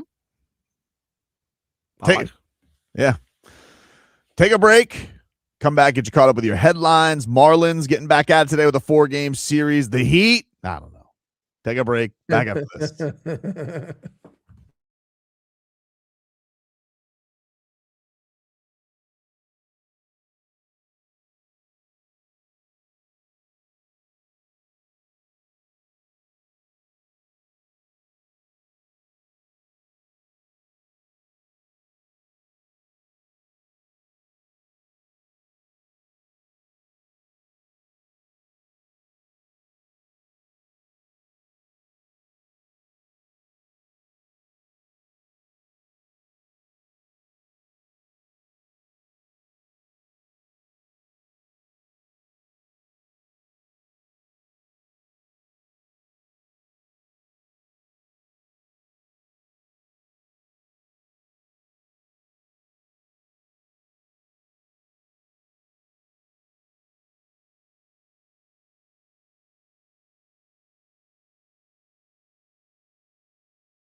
All right, welcome back, everybody. Tobin and Leroy here with you on FM 104.3 WQAM.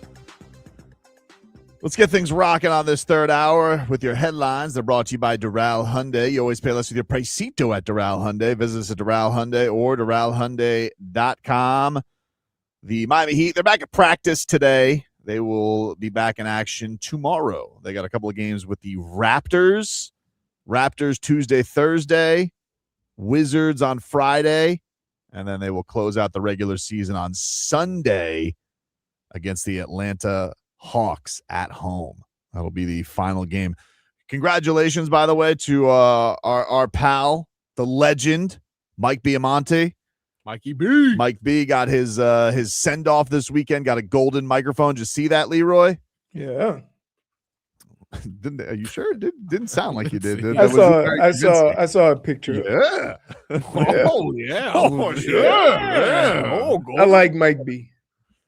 Nobody's saying you did it. It's okay, but I'm just saying that wasn't a very convincing yeah. All right.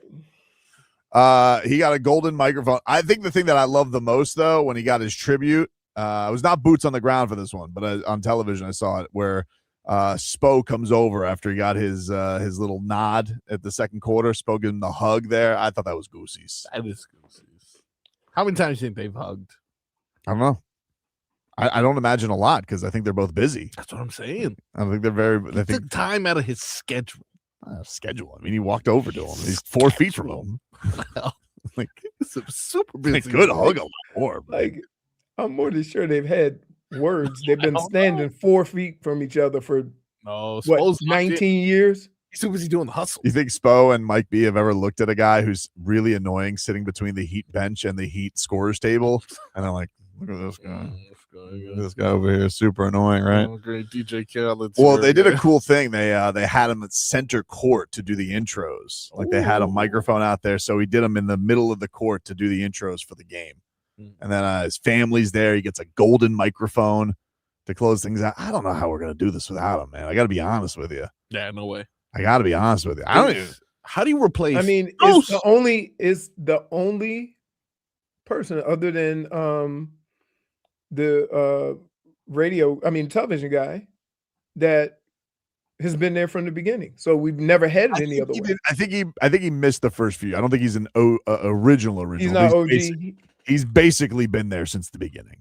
It's the only voice I remember. But yeah, and he's going to be the only voice to remember. And I got those are enormous shoes to step into. I don't wish that on anybody. You better be good. You better be good. Which is crazy for that job. Like we said the same thing about Spo, but it had so much more importance to it, right? And I know what Mike B does is important because he's a voice that we're all familiar with. But like, yeah, man, that's tough because as far as the job he does, he has probably one of the most recognizable voices in the Heat organization. Of course. And so like it's crazy that the first time somebody else does it, we're like, here's Tobin. Who's the new guy? Who's the new guy? Listen, I'm going to tell you this right now. And I don't want to hear anything from you guys down there. Wow. The new guy gets judgment. Okay. Oh, yeah, he does. We get to judge it. What's fair is fair. I think judged every day. All right? You try being shamed by Schmeeth and Schmolnick every day. Every day. Every day. So, yeah, he's going to get a little judgment. It's okay. Yeah, all right. I don't even know. See, here's the thing. Will I care or will I not? Like, I think it's almost going to feel like something's missing, you know? Right. That's what it is. Like, I think it's because he's got so many staples. Oh, yeah. And so, like, I'm going to be used to when somebody scores on and gets the and one, basket by Bam Adebayo is good. Like, I don't have that anymore. What? What do you mean?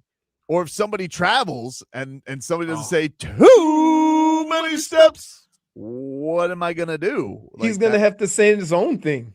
He's got to have his own thing, but now I have to get used to your own thing? That's Right. a travel.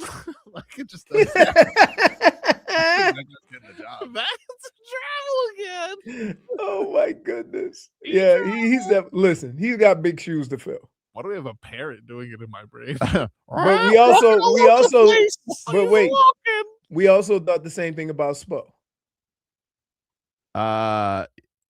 That's not the same. Why not? It's because Spo just, like Spo is coaching the team, and Spo maybe doesn't have like the gravitas of Pat Riley to start off his career, but like Spo has to just coach the team. Like winning will cure all at the end. Right. Like so you're part of the you're either entertaining or you're not. You know what I mean? Plus, we had Van Gundy in between, so it's kind of like, Spo wasn't the next one after Pat. Well, then Pat kicked Van Gundy back to the curb. I spent time with his family. You think he went to the office and went, mm-mm. I don't know. I think Shaq probably went to the office and was like, he's gotta go travel. I'm just saying, like,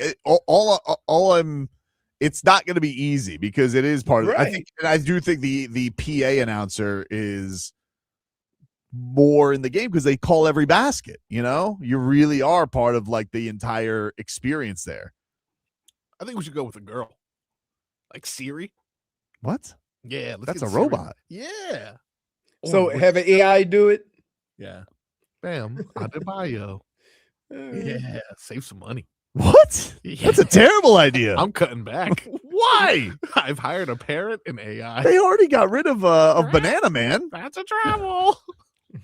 I don't like that at all. I like the parrot. -1. What? It's rough. For propaganda. Oh, what? For technological snafu. Who's going to do this for us anymore? Fraud. For technological snafu. See a parrot. I don't know why I hired a parrot. Marlins are back at it today. They will start a 4-game series with the Cincinnati Reds tonight. Ellie De La Cruz coming into town.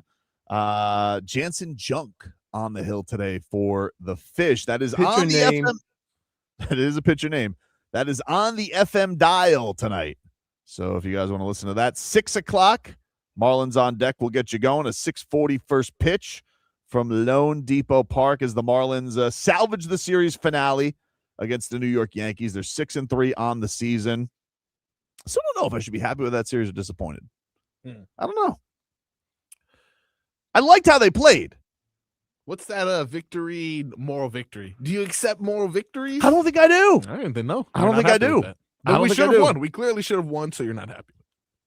I mean, it's not an embarrassment to lose 2 out of 3 to a team that's got. See, but this is moral victory talk you're doing right now. But they could have the best record right now. If they took 2 out of 3, they'd have the best record. That's where we're at. Instead, I got to be like, it was a nice series. Yeah, we were almost there. They fought really hard. They did. They played really well. Timely hits. Sanoja. I love the Sanoja. Javier Sanoja, dude. You need a hit.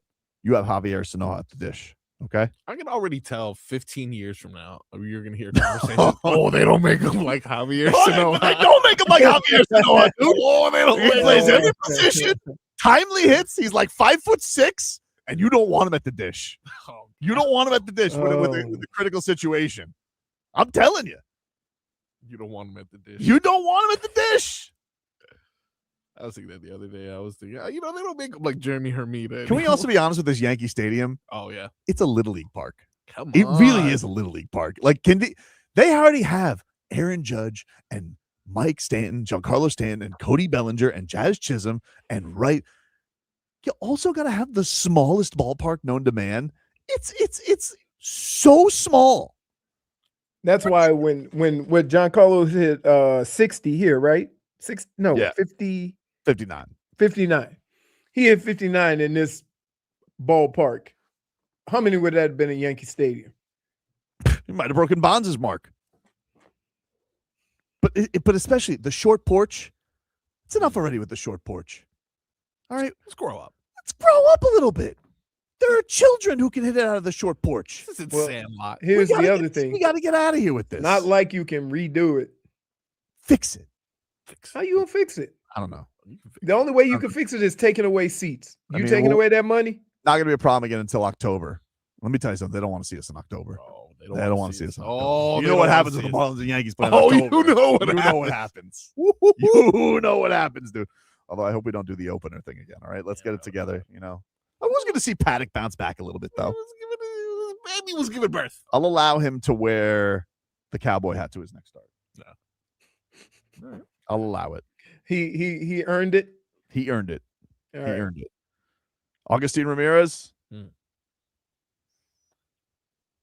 Let's catch the ball. A little less winking, a little more thinking.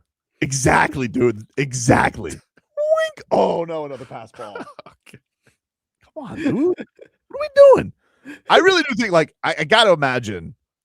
I hope we didn't oversell these guys because everybody was telling me, oh, Augustine Ramirez and Jacob Marcy. Where are they, dude? Because I'm looking down. Don't make me start looking at those jumbo shrimp stats at De Los Santos, huh? Oh my goodness! Somebody has one bad play, and all of a sudden, here comes the jumbo shrimp comment. No, this Jacob Marcy. A lot of talk coming into the season. Let's go. I need it. Are we gonna have expectations? Or we gonna have expectations? Let's go.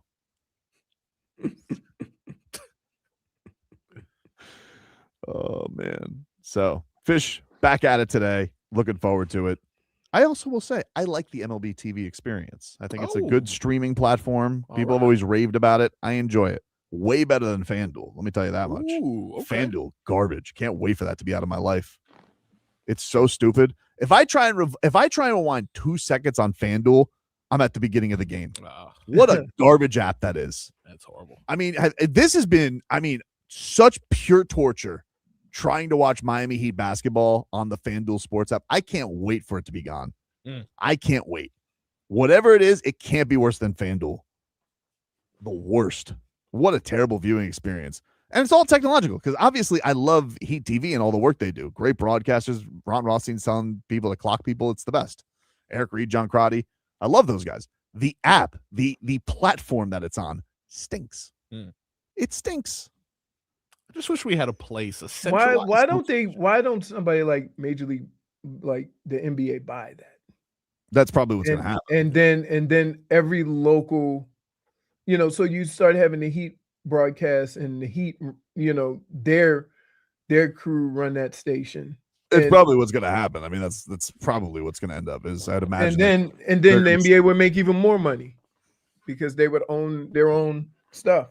I don't know. Yeah, I don't know what the. It depends on like if you're a team that isn't getting that much money locally, as compared to a team that gets paid a lot for their local programming. Like I know the Lakers obviously have a big one. So either way, Marlins back at it tonight. That is on the FM dial tonight, so you can hear Jack McMullen on the call. I don't know who his partner is today. Steven Strom will have your coverage on Marlins on deck, and the Fish will try and get this going against the Reds, who just coming off a sweep against the Rangers. And then you got the national championship tonight, Michigan and UConn. Yep. That gets going 8:50 p.m. Michigan is a 6.5-point favorite. I could see it. Especially, keep in mind, most people thought the Michigan-Arizona game was like the national championship game. Those were the two best teams, and they smoked Arizona. So I could see the point spread being that.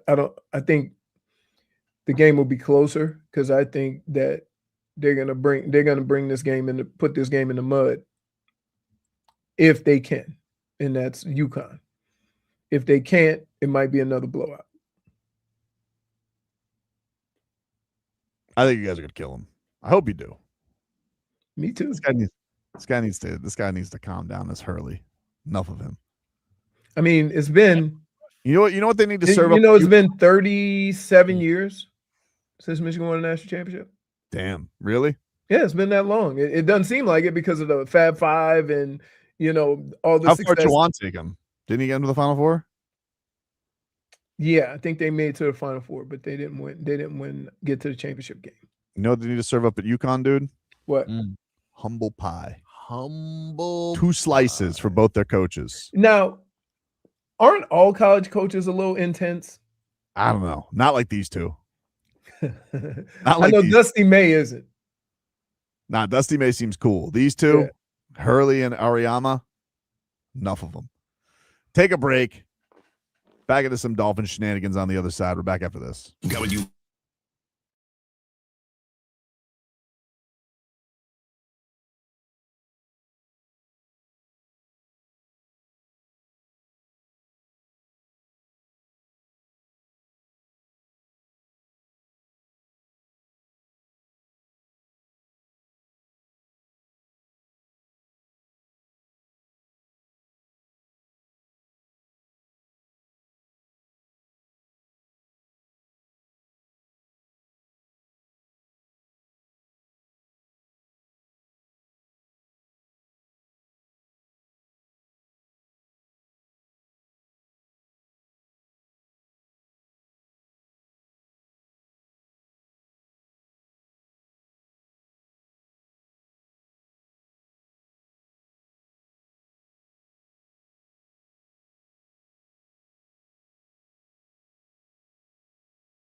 Back, everybody. It is Tobin and Leroy here with you on FM 104.3 WQM. Leroy, give us another weather update brought to us by Tornado Roofing and Contracting, replacing roofs, roof repairs, maintenance, and hurricane impact windows and doors. Visit tornadoroofing.com.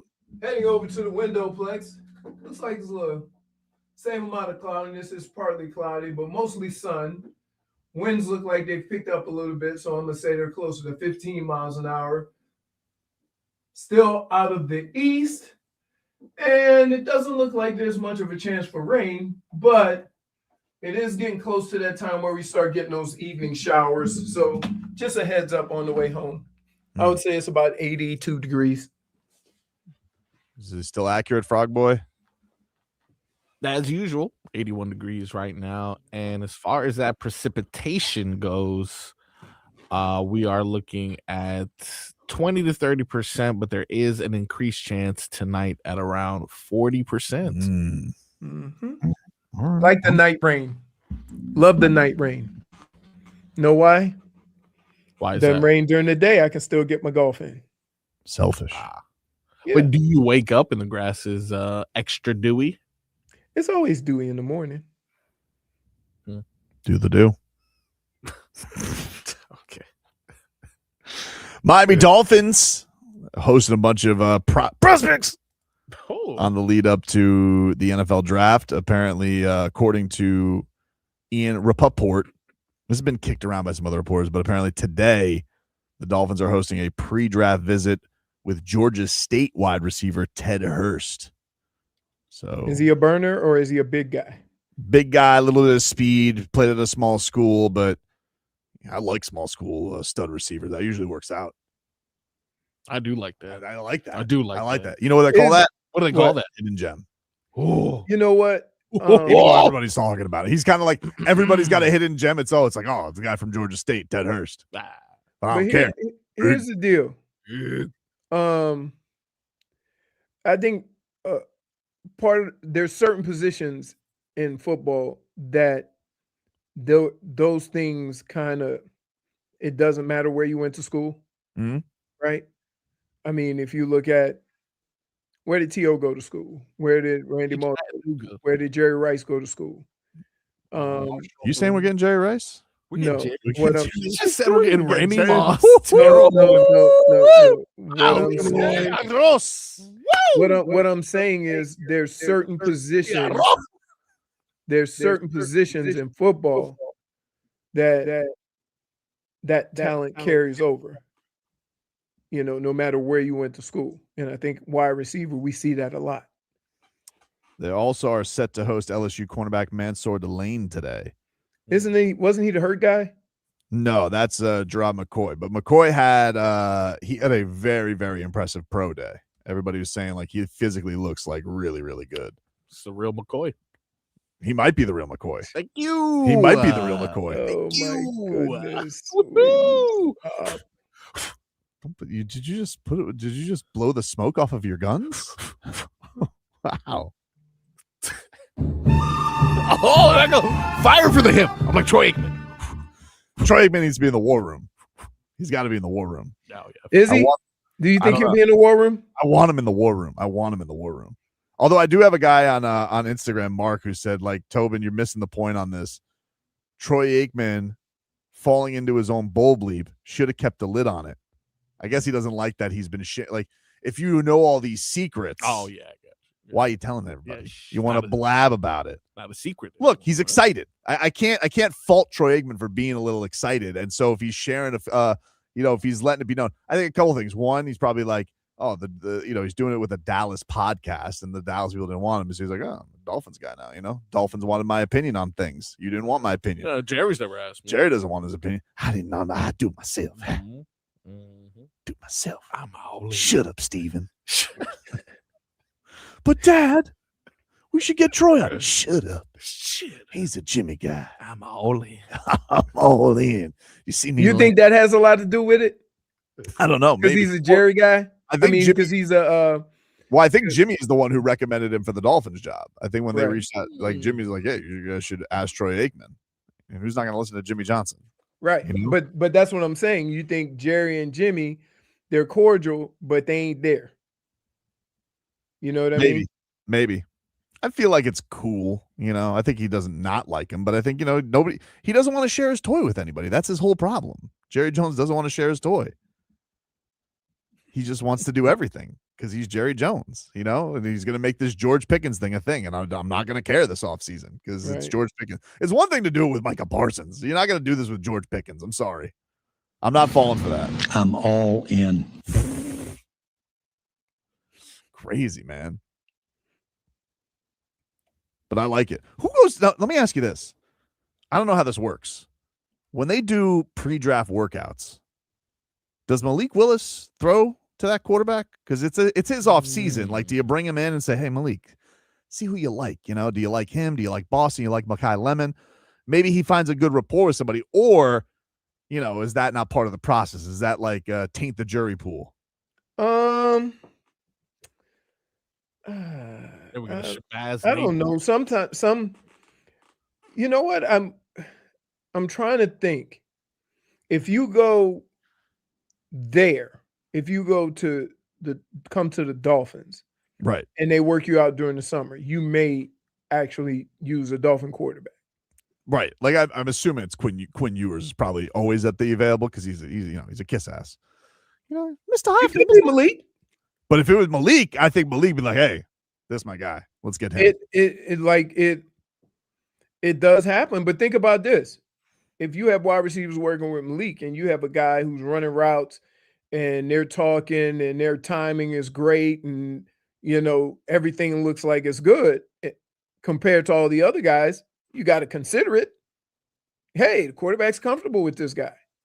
And because Malik Willis is new, he might very well be down here in the summer throwing to some of these guys. Yeah, like I don't know what the rules are because I'd assume he gets to enjoy some of his offseason. I think the Dolphins do start some offseason workouts though. Don't they start this week?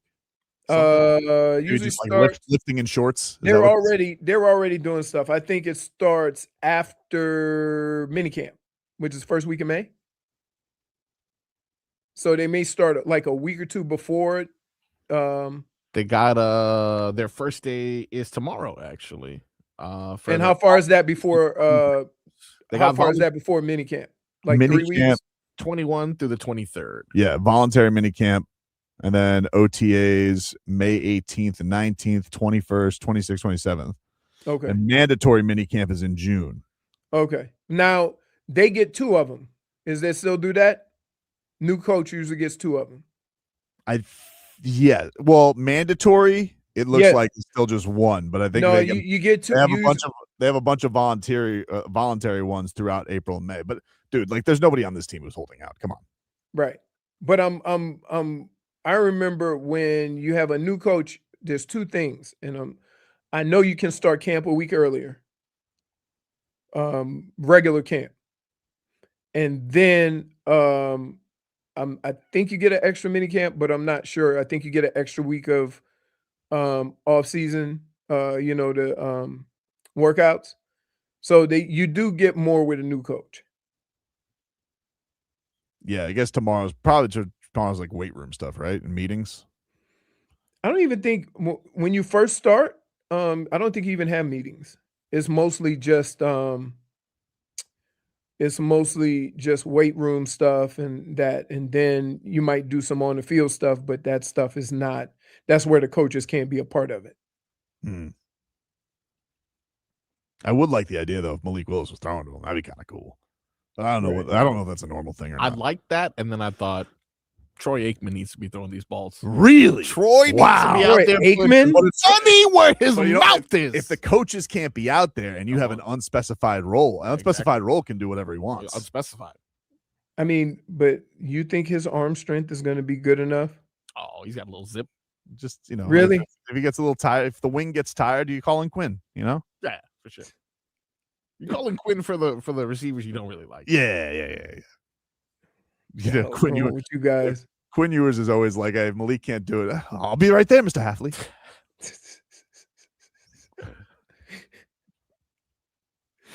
Oh man, we'll take a break. Mixed bag coming up next.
Welcome back, everybody. Welcome back. Tobin and Leroy here with you on FM 104.3 WQAM. Got a couple of notes here from Heat practice before we get to the mixed bag, and that is one. Oh, got some NFL news too. Well, first off, Nikola Jovic. One thing I didn't mention from the game on Saturday is Nico played in the fourth quarter because they were smoking the Washington Wizards, so he got some playing time. I couldn't believe that. I saw that Zachary Weinberger put the stat out. He scored his first basket since February 20th. Jeez. Jesus. That's crazy. But he also got hurt again. And No. Dude, yeah, he got hurt again. He took the I saw it. He took a crazy fall. Crazy ass fall. Dude, this guy falls like worse than Joel Embiid. Yeah, but Joel Embiid falls when he's like trying to flop. You know, Nico, he never jumps, but whenever he tries, it usually ends in injury. It's ended in his elbow splitting open, and this one, it looked like a knee at first, but it turned out to be his ankle. So anyway, he didn't practice. Yeah, season from hell continues for him. But apparently Norman Powell will be ready to go tomorrow. We said the same thing about Jaime last year. So hopefully he has a bounce back like Jaime did. Hopefully so. Hopefully so. But it's the injuries that are annoying, right? Like, It's just like everything. I mean, Jaime had bubble guts for a year and a half. That was weird. Right. That was objectively weird. That was right. So Norman Powell will be back. Jovic, I imagine he's not playing if he's not practicing today. Not that he was playing much anyway. So we got that. And then this is from Adam Schefter. ESPN sources, Giants all-pro defensive tackle Dexter Lawrence has requested a trade. He will not participate in the team's offseason workout program. And they have been through 2 off seasons attempting to negotiate a contract reflecting his value to the Giants over the last 3 years, but no progress. So Dexter Lawrence. Didn't they trade for him? They traded for Brian Burns, from Carolina. Okay. Would you give him a 30 for Dexter Lawrence, or is that not? No, you can't because wait, Marcos. Okay, all right. Slow your roll. Did you slow. hear the first part of that? Money? Yes. So the way that normally works is before the trade even happens, the two sides are going to negotiate a deal. So if you don't have any money, giving up the 30th pick for a guy who just going to sit out on you too, because he's not getting his money. If it's hard to say this with the Dolphins because we don't know the roster, but I think if you were to say there's any position group you feel kind of okay about, it's probably the defensive line. Like, you got Sealer. I think they like the comments from the GM from all the young guys they drafted last year with Kenneth Grant and Jordan Phillips and Zeke Biggers. I think they feel okay about it. Not to say that Dexter Lawrence isn't a better player. He obviously is. Yes. But I don't think that they feel like, that's the piece that they're missing, you know? Right. Well, and they don't have the money to pay him. No, they don't have that too. Yeah, that's he's also going to be your highest paid defensive player. Yeah. Isn't he like best friends with Christian Wilkins? Isn't he from that same Clemson team? I think so. So, maybe you should go to the Raiders. Maybe that'll work out for Dexter this time. I don't know. Wouldn't that be something if they traded for him? Where the hell is Christian Wilkins? Nobody knows. Anyone know? Nobody knows. Nobody knows. He's in the Bermuda Triangle. The last thing we had was Schefter saying that he was working back from the foot injury. So they did say that he was still dealing with the injury, but that there were a bevy of teams that wanted to sign him. But here's the problem. Here's the biggest problem with that. If he's still working back from the surgery, didn't the Raiders want him to have another surgery? And he said, no, I was ready to play. And that started the whole. That's what they say started the whole thing. And then they said, no, there was also incidents with teammates and all this. Right. So I don't know what the real reasoning is. But if he's recovering from surgery still, then isn't that grounds for them to be right? I guess so. All right.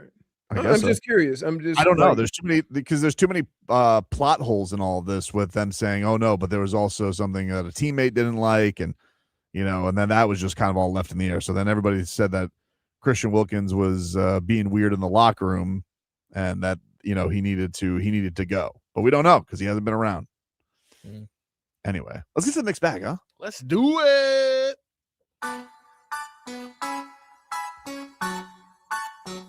All right, good to have your amphibian hands back at the wheel of a segment you originated. What is in Marcos's mixed bag there, Frog Boy? Nothing. Let's just talk. All right, cool. Fine.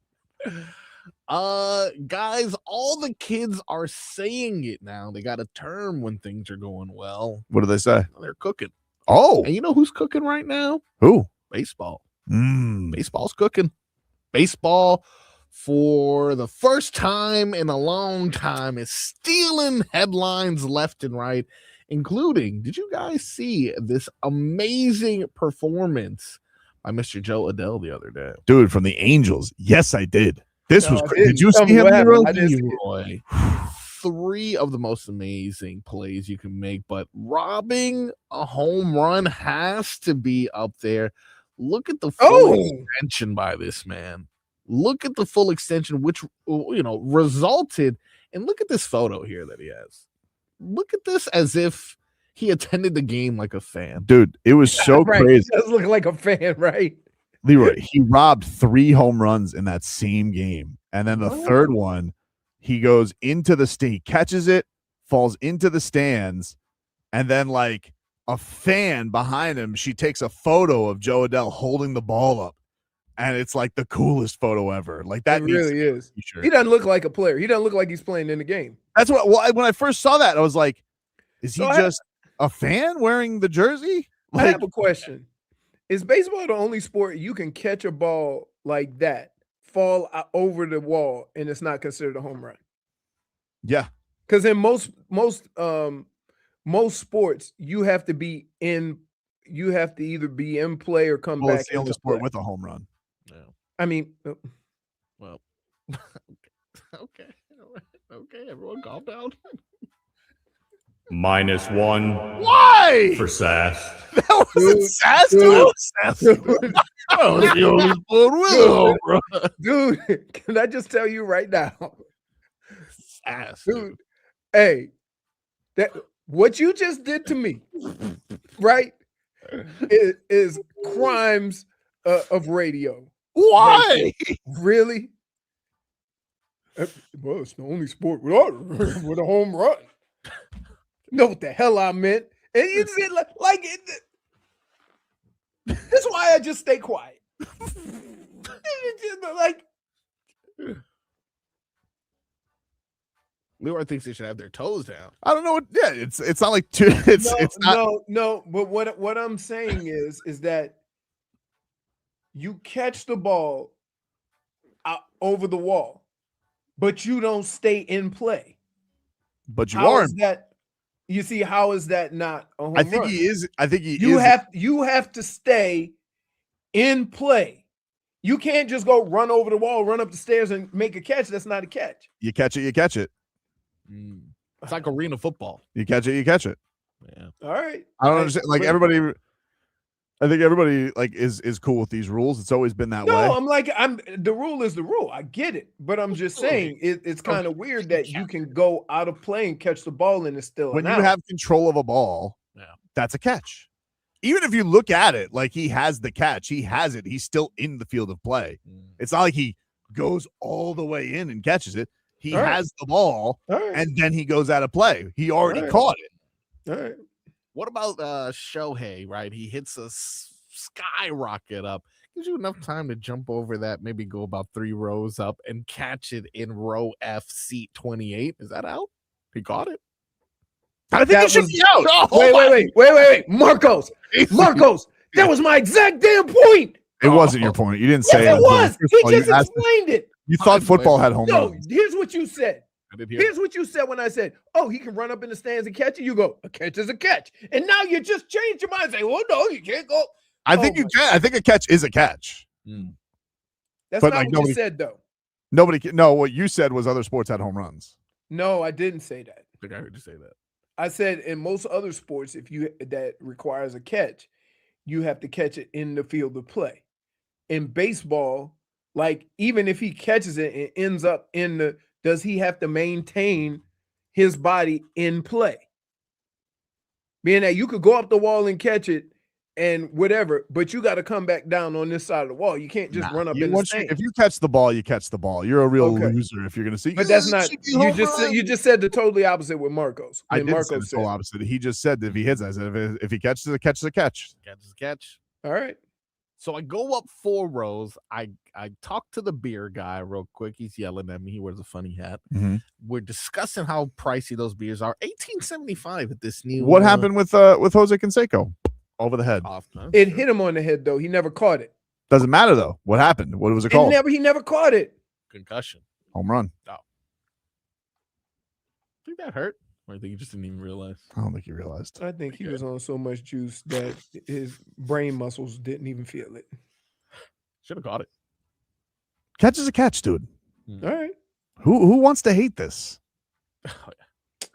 Smith and Smolnik. Just the jackassery is just out and about. You're telling me you can't hit a ground rule double in hockey? You cannot.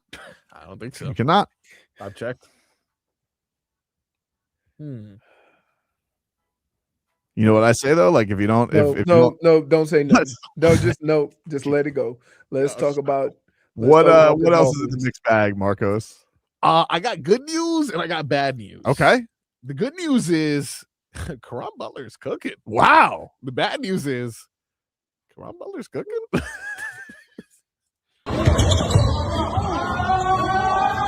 Caron Butler is getting some practice time with the Miami Heat. Assistant coach. He'll do this. He'll put the coaches against the players sometimes. Looking a little slim there, huh? Slimmer. Oh wow. What is this? Coming. Look at this. Oh man. He's about to put. Oh my goodness. Notice he jumped. His vertical is about 1.5 inches. Notice. Oh. All right. So there is good news and bad news. The good news is he's cooking. Caron Butler still got it. Yeah. The bad news is he's cooking Jovic and he's cooking Kasper Jakajonas. You guys can't stick this old He doing that old man basketball game on him. He's killing you. He's killing you. You got to do something. I've never seen someone do a walking reverse layup. That was interesting. I mean, he was about to put Kasper Jakajonas in the basket. Yeah. Put that body on. It's good to see that. That's a grown man versus a child. That's what that is. Yeah, absolutely.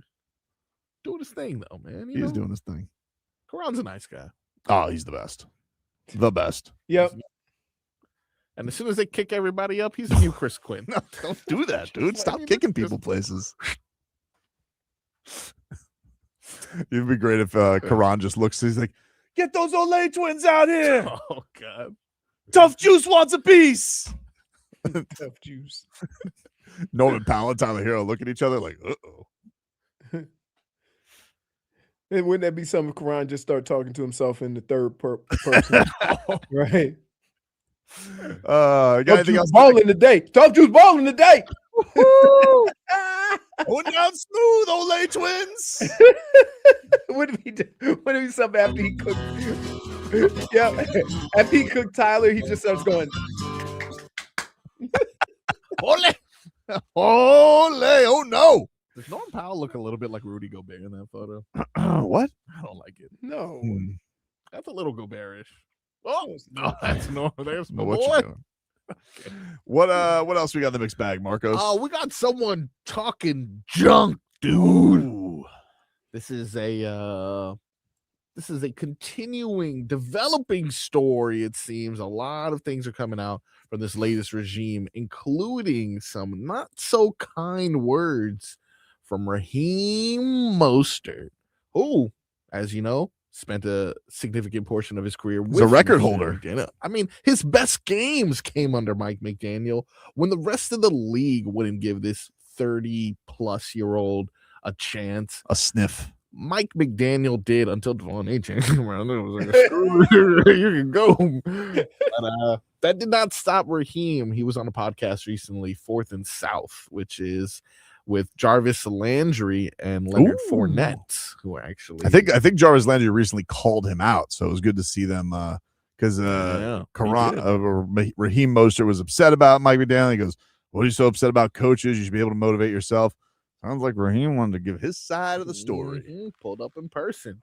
This is some audio from that. Got on your head on the show. I saw that. If you got guys that, cussing coaches out on the sideline, or even put hands on a coach, come on, that's different. These sports franchises, they have coaches that implement toughness, resilience, and that's something that he kind of missed the mark on. If we're dependent on a coach to lay the hammer down and be this tough presence around the team, it tells me that they didn't have enough leaders inside of the organization. You know what I mean? And I think great teams and great players, they put that on themselves. How was he in San Fran? Bro, I had 2 different Mikes. Mike in San Fran didn't have the role like he did when he was in Miami. So when he comes to Miami, now he gets that free reign to call his own shots, do his own thing. In Miami, where do you think the shift happened? The first 2 years, y'all went to the playoffs. Y'all was going crazy. I think it was complacency.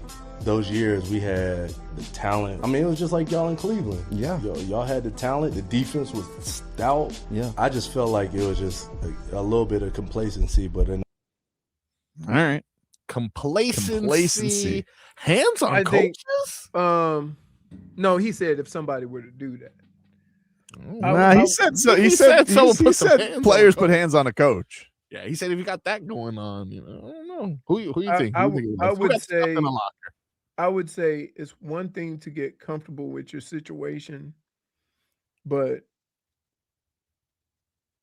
the best coaches every year starts fresh and you reset the tone, right? You don't leave it to the players to, from year to year to continue that, right? So if you set the tone the first couple of years, you still got to continue to set that tone when football starts the following years. And sometimes when coaches make the assumption that they have veteran players that are going to do that, that's when things go sideways. And I think that's what kind of happened. You did things a certain way. Now, here's the problem. Some of the guys you deemed to be leaders were some of your main culprits. Mm-hmm. And so that in itself is a big no-no. And I think that's one of the things that probably led to the downfall of it, right? Like Mike McDaniel, he basically went like, my most talented guys are my captains. Right. And then when they didn't play well, they weren't exactly the guys you wanted to rally around because they got the special treatment. Right. And so it all unraveled from there. Right. But do you think that Mostert and Tua, do you think they just text about Mike McDaniel being a flip-flopping bum now all the time? Like they're just going at him? Like, no, I think love him, now I hate him. You know what? I think as players, when you sit back and look at the situation, when it goes awry, when it goes sideways, you sit back and think, you know what? Maybe I, took advantage too, right? Maybe he should have been a little tougher on us. And that happens. I know a bunch of coaches that say, you're a pro, be a pro. And I'm like, because when my rookie year, when the first coach got fired, they hired one of the assistants. Mm-hmm. He said, we're all professionals. We don't need to stay in the hotel for home games the night before the game. I'm like, I know I'm new to this, but that's not an accurate assessment, right? And guess what? It wasn't an accurate assessment because there was guys all over downtown Cleveland on Saturday night before a Sunday game.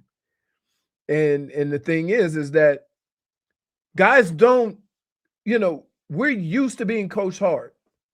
So for anybody playing football to make the assumption or to say that, oh, you can't talk to people like that no more. You ain't in football then. I don't know what you're playing. That's always been the way football's been, right? But it comes with, because the reason why you have to be this way, is unlike any other sport, you got to have 60, 70 guys on the same page every second of every moment. And so you have to be consistent with who you are as a coach so that message is given to everybody. It's Now, exactly granted, some of your star players get, preferential treatment, of course. Mhm. Like that's no different. That's the honest truth. But when they get that special treatment, they make sure that damn message that you putting out there gets relayed to the rest of the guys. Otherwise, you don't get that treatment. That is the mixed bag. Final hour coming on up. Get you caught up with your headlines. Back after this.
All right, welcome back, everybody.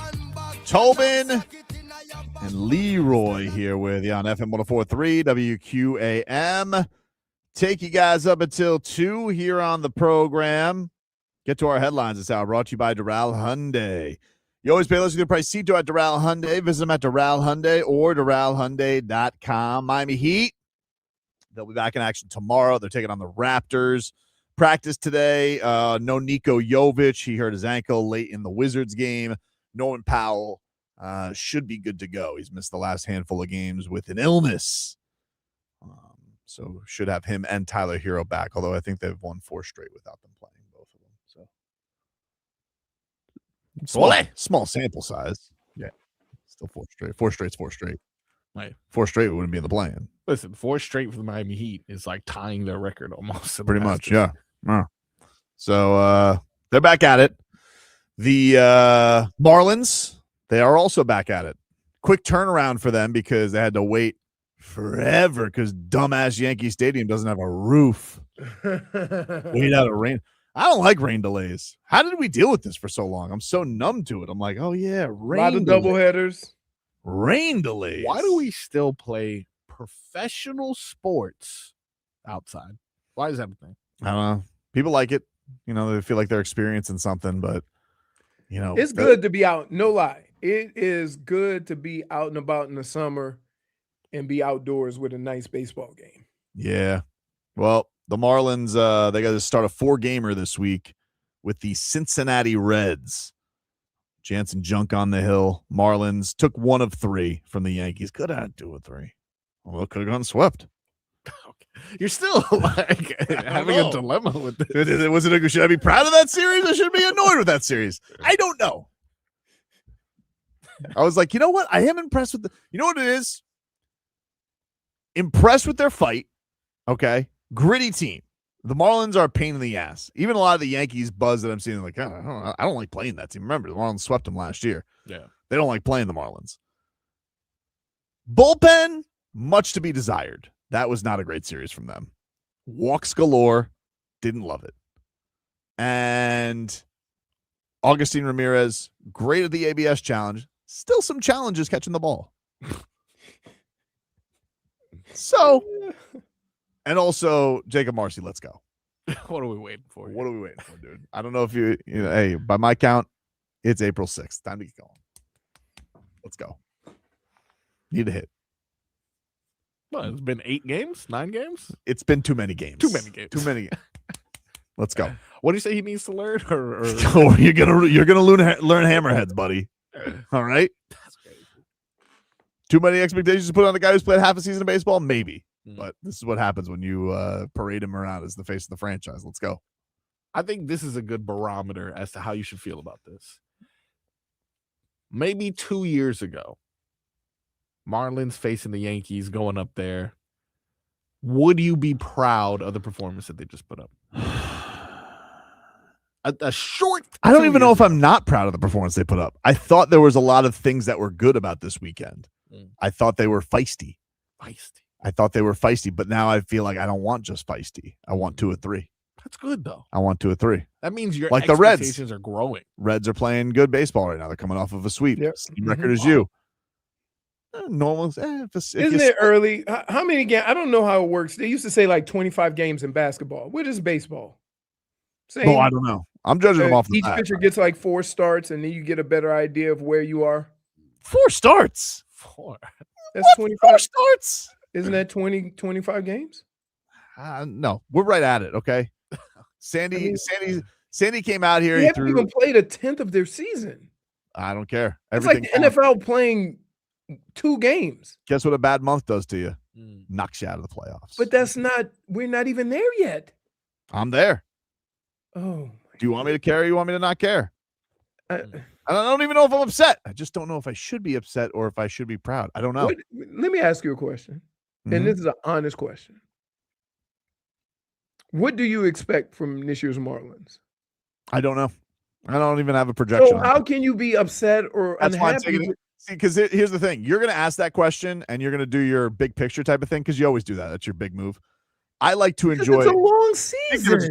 Big difference between you and me.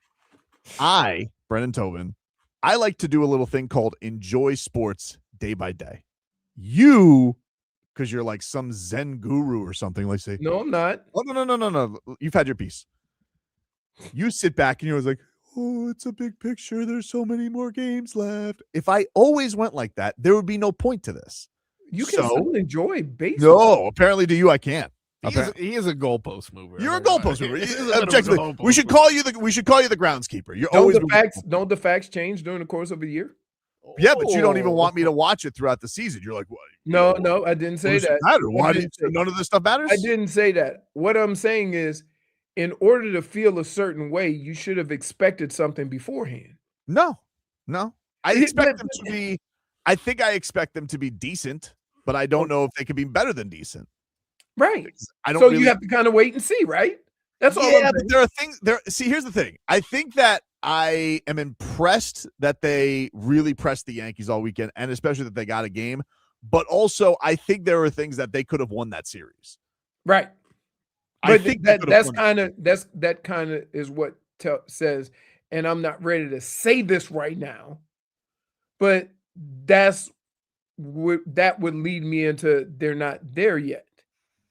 But I'm not willing to say that because it's only been 2 weeks of baseball. Yeah, but I'm not gonna if they lose 3 out of 4 to the Reds, I'm not gonna be here being like, oh, it's okay. No, I'm gonna be annoyed. Like I'm expecting them to win 3 out of 4. Let's go. At least split. 4-game series are always weird. All right. I don't like 4-game series. 3 out of 4. Right. Oh, wow. Yeah, 2-2. What are we doing? There's no winner at the end. Yeah, I don't like that. I think 4-game series are so stupid. Leroy doesn't live in the moment because he wants to pretend to be right about everything. No, I just understand the length of a season. Yeah, but you would literally be able to do that all the way until when? July? Like no. You got to enjoy some things in the moment. You have to.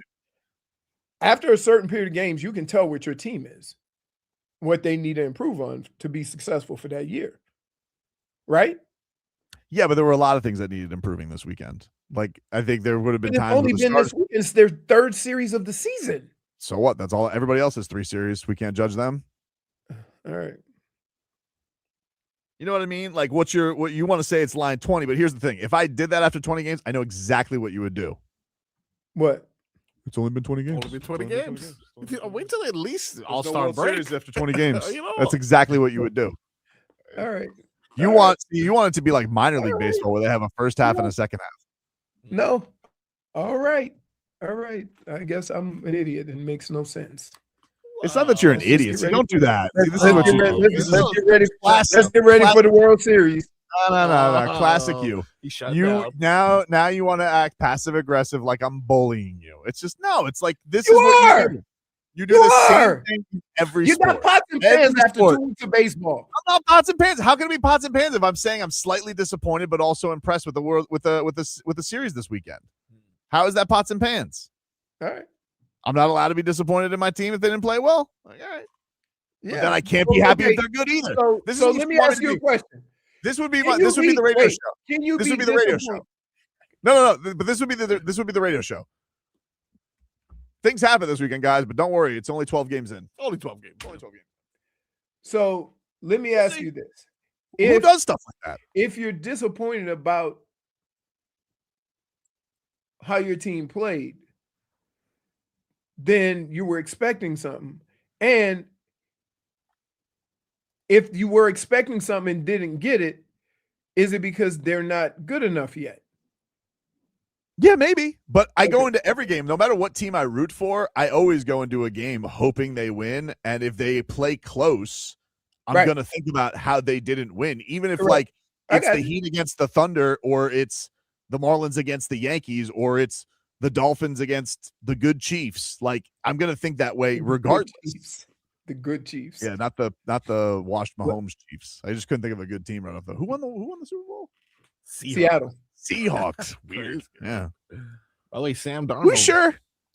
We sure they won the Super Bowl? No, you totally, man. Yeah. It doesn't even feel like that. It didn't even feel like there was a football season this year. Not only did they win the Super Bowl, they put a beat down.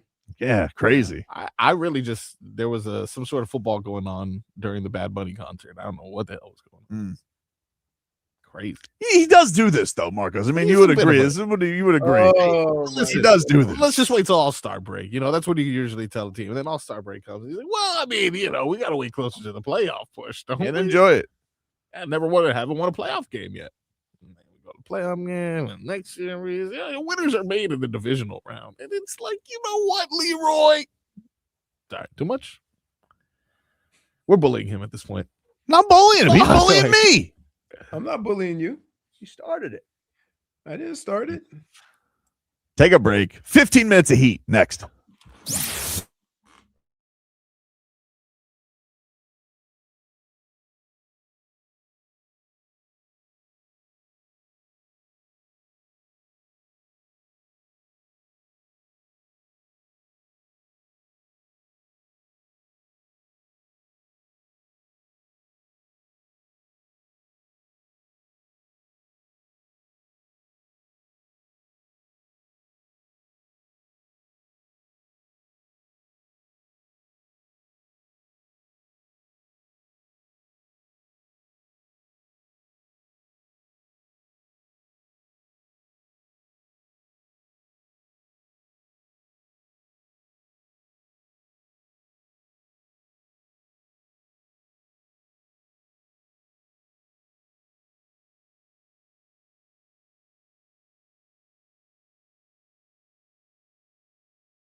Bum bum.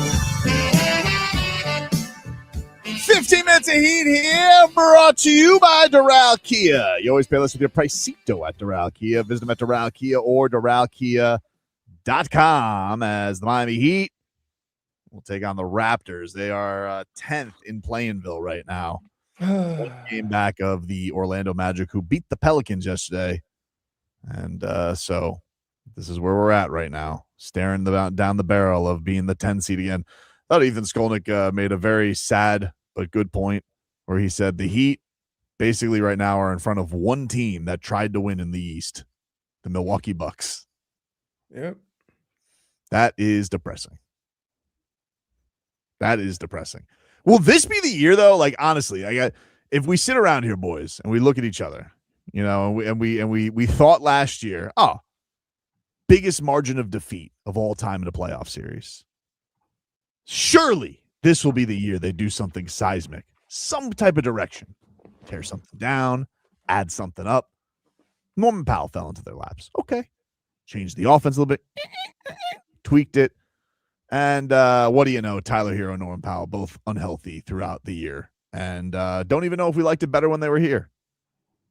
So if this does end with them losing in Plainville for the first time and getting sent to the lottery land, one, Adam Silver was number one pick. I mean, that's just the truth. If you're not going to give us the Hornets pick back, Yo is the number one. But, you know, I'm not holding my breath on that one. But do you think this will be enough for them to finally be like, all right, they tap out and they'll finally get rid of the vets that are here? Probably keep Bam, obviously, but like move in a direction that actually feels like, okay, they've gone past an era of the Olay twins and Wiggins and all the veterans. They're not going to try and squeeze out every ounce of juice to get to the playoffs because they didn't get to the playoffs in this scenario. Or are they going to be hard-headed again and do the same thing? I think that they tried to make deals that didn't fall through because of whatever reason. And I think the only thing that this offseason will prove or suggest is that if you want to get a player and you think a player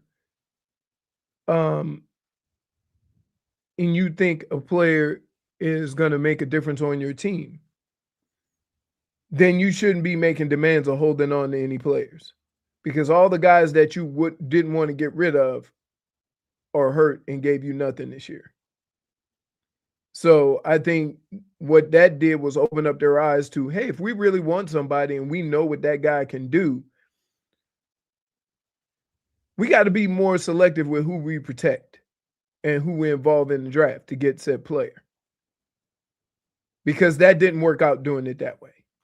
I just don't know what they're holding on to. I think that's the crazy thing. Right. But again, they're going to go into this offseason. And I mean, the only business decision they're going to probably have to make is, do they extend Jaime early? He's the only one who probably deserves an extension off of this year. Absolutely. Everybody else can kick rocks. Although I don't know what because here's the thing with Jaime. Jaime's agent's going to be looking at Nico and getting 15 a year. And he's going to be like, you paid him how much, really? And then Jaime's agent's going to be like, the starting point is 20 a year. I mean, you think he'll get four? I'd give Jaime 4 for 80. I think they would too, but I don't even know if he's going to shoot for more. I'm not sure. I don't know. Maybe that's probably like what if we do this early, that's the place they would do it. Right, because I think if you look at how the Heat want to do things, he really does fit a bunch of different aspects of what you try to get done on the basketball court. I think his 3-point shooting will improve. Yeah, right. Even if it doesn't, though, like I'm fine. Right. Like, look, not everybody's going to be he's good at spraying out 2 shooters, so like he does put that pressure on the rim. He's become a little bit less reluctant on shooting the open ones, and he has done better probably like this last month. I haven't looked at the stats, but if I eyeballed it, I probably would say it's probably been his best month shooting. Yeah. But I think even with him next year, like, is he? I would almost be like, all right, We talked about durability all the time. He's been available. Ware's been available. Bam's been available. Pella. I would start there. Those should probably I would be start there and say, let's go get 3 or 4 guys that their bodies are reliable and they can help us win basketball games. And then you can include a superstar knowing that you might not get 82 games out of him. Right? But you got that guy. Schmiethan says the Heat currently have 4 more wins than they did last year. So technically they did improve. I guess if that is the barometer, they did improve, but they are still 10th. But sports works on a curve. Okay. To say that a team that went 14-3 that won a division one year and then win the division next year at 8-9 or 9-8, every season's different. Julio says, forget Giannis, Hero, Jovic, and a first-round pick for Michael Porter Jr. What? He's got dead foot. Ban him. He's got dead foot. No, he does. He has to wear a brace because when he had back surgery, he get his foot. He is a good scorer. I will say, he's another one. I don't know. In this city, I don't know. Sketchy brother. What? Sketchy. He does have. Well, yeah, that's that too. You gotta watch out. They really just did not. That was another thing that kind of just did nothing with the Terry Rozier roster spot all year, huh? Nope. Nothing with it. Nothing at all. What were we holding on? I don't know. I would love to know that. I guess that's got to be a question at Pat Riley this year. Be like, hey, you gonna ask that one? Maybe. Oh, here we go. Maybe. Here we go. Oh, well, hopefully we got breakups. Hopefully we got more than a week to change your mind. Do me a favor. Ask about Drew Smith if you can. What do you want me to ask him? What are we doing with this guy? What do you mean? He's just a perfectly fine role player. He makes no money. He's just there to engage and give you 15 minutes of hustle. Solid plus minus against the Wizards. I did not. Minus 14. He played in the fourth quarter when they just weren't even trying anymore. I'm saying. But it would be like, hey, Pat. Didn't trade for anybody at that Terry Rozier money. What are we doing with Terry? And then it was just there. And then you guys didn't add anybody on the roster. You just played the entire year with a hole on your roster. And by the way, you think that has something to do with just his situation and what his status is as far as what they could do or not do? I don't know. That's the thing that I like. Right. He had a guarantee date in January, which they let pass. So he got all of his money. They could have even lopped it off and saved themselves $2 million. So it can't even tell me, we wanted to save money. You could have saved even more money. Right. And so I'm just confused. Why did they go the entire season and they were just like, that's not, they didn't even convert a two-way guy. They were just like, just didn't care. Did they like just having his locker in the locker room and they didn't want to give it to a two-way guy? I'm just confused. Is that not a fair thing to be confused about? It is when you had a whole bunch of moments that you maybe could have did something and it just seems like nothing was done. I kept thinking like the reason they were doing it was because they wanted like damages. Like they wanted to show the league, hey, we had to go the entire year. But then the league was just like, no, you'll take a second round pick and shut the hell up. And they didn't. And so then nothing You don't even get the pick that you traded. Right. So I'm just, I don't know. I'm just wondering why nothing. Not even that there's great options. I understand who are you going to get? You know, Dennis Smith Jr., the guy who's overseas, Yurtsevin, like who are you going to get with that roster spot? But just the fact that you just sat on it, like why? I don't know. Strange to me. Remember Omer Yurtsevin? I do. Handsome. What? Big Yurt. Where is he now? I feel like he had a stint with the Jazz this year. Really? I feel like he was on the Jazz, but only on like 10 days. Turkish professional basketball player. No, we got nothing.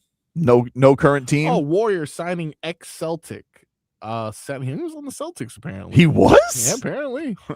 I know if he was on the Celtics, he'd hit 100 threes against us. That's just what happens. They just make Turkish Luke Cornett. That's probably one of the most baffling things, how that team always makes 20+ threes against the Heat. I just don't understand it. He got cut from the Warriors 2 days ago. Did he really? Yeah. Orlando Robinson, what's he up to? We couldn't bring Orlando Robinson in. Just we know him. Yeah. Bring him in on a 10-day. We didn't bring anybody in on a 10-day. Well, what about Vlad Golden? Is he that bad? I think he might be that bad. Everyone's saying he's that bad. I think he might be. Good. All right, we'll take a break. We'll play a little all right, oh no to close things out.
Welcome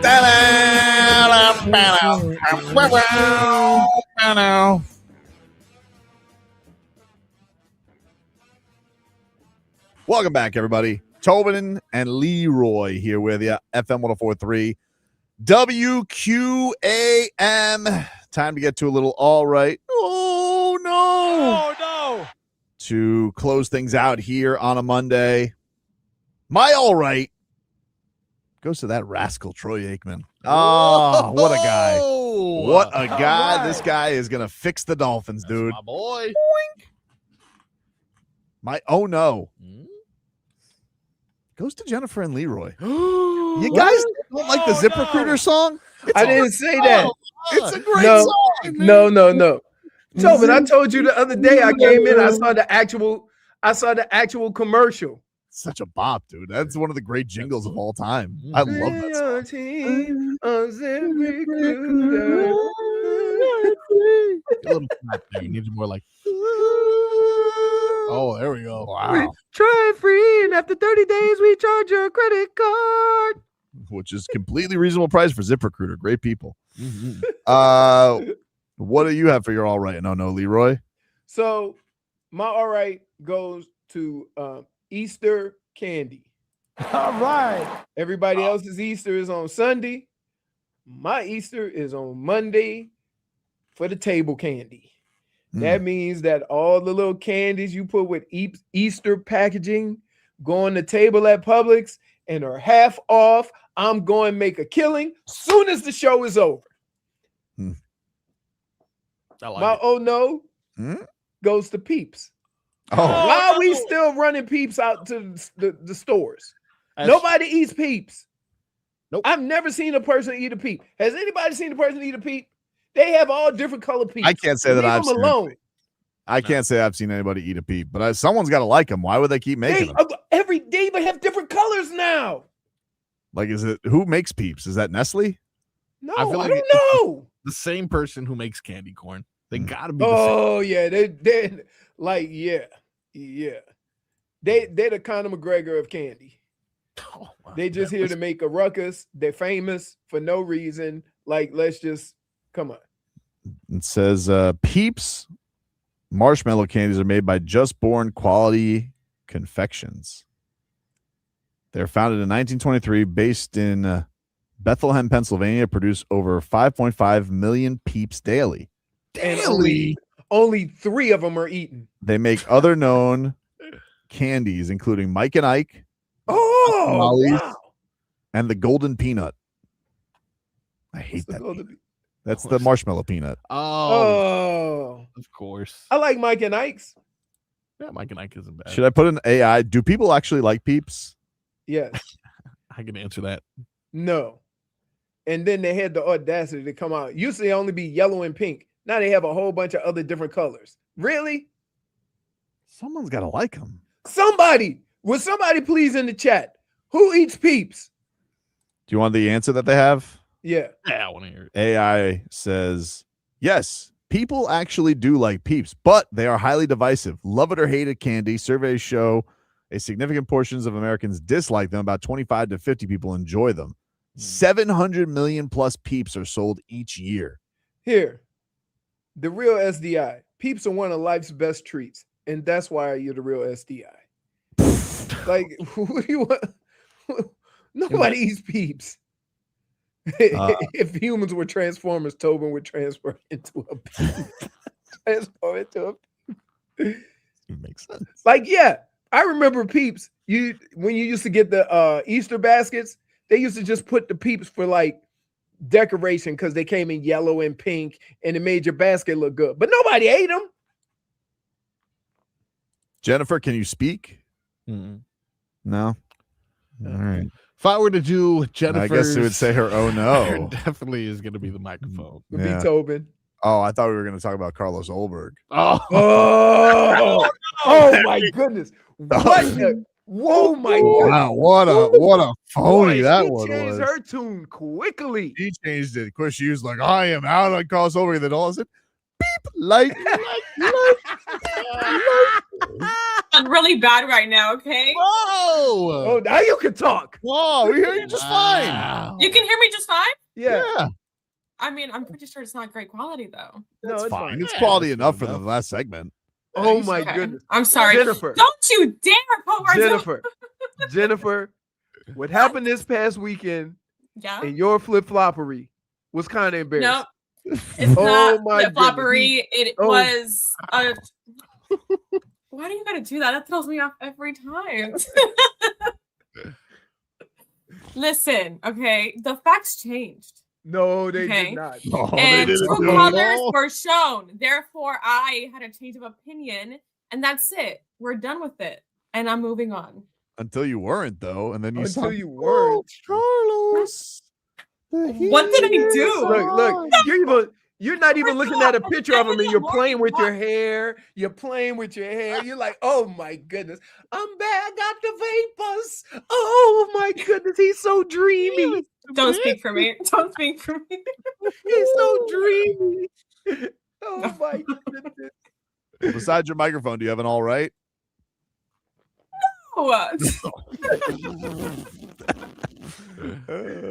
Marcos, what do you got? My all right goes to my childhood friend of over 25 years. He gave him and his lovely girlfriend gave birth to their first child this past Saturday. So that is definitely going to be my all right. Boy, girl. It is a boy, which leads me to my oh no. Oh no. Boys, they suck. No, I'm kidding. I would say anyone who isn't, this is going to offend a lot of people. Anyone who isn't creative enough to give their child their own name and instead is just like, let's just throw a junior on there. What? You get my own no. Hey, jackass. Oh, no. What? Jackass. What? I'm a junior. Oh, so sorry. Oh my goodness. What? Are you not? Yes. That's really okay, but do you have the same middle name? Marcos, aren't you a junior? No, no way. I feel like you've said this before. No. Yes. I'm a junior. I'm a junior. I thought it was Leroy. It's here. Mistakes were made. What? But I'm a junior. Mistakes were made. Yes. Like a pause, like a space that wasn't. No, whoever wrote it on the birth certificate wrote it wrong because I guess they I guess my dad told them because he was with my mom.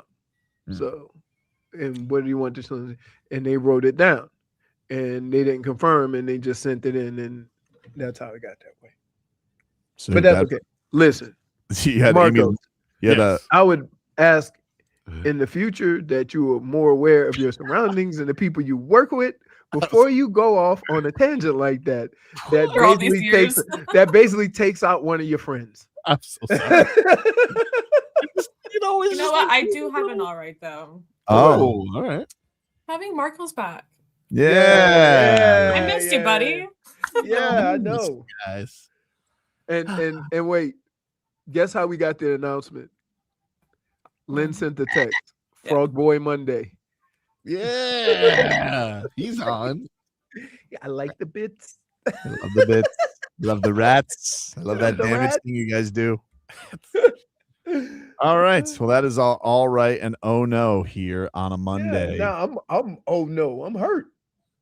I'm hurt, yo. What are we doing?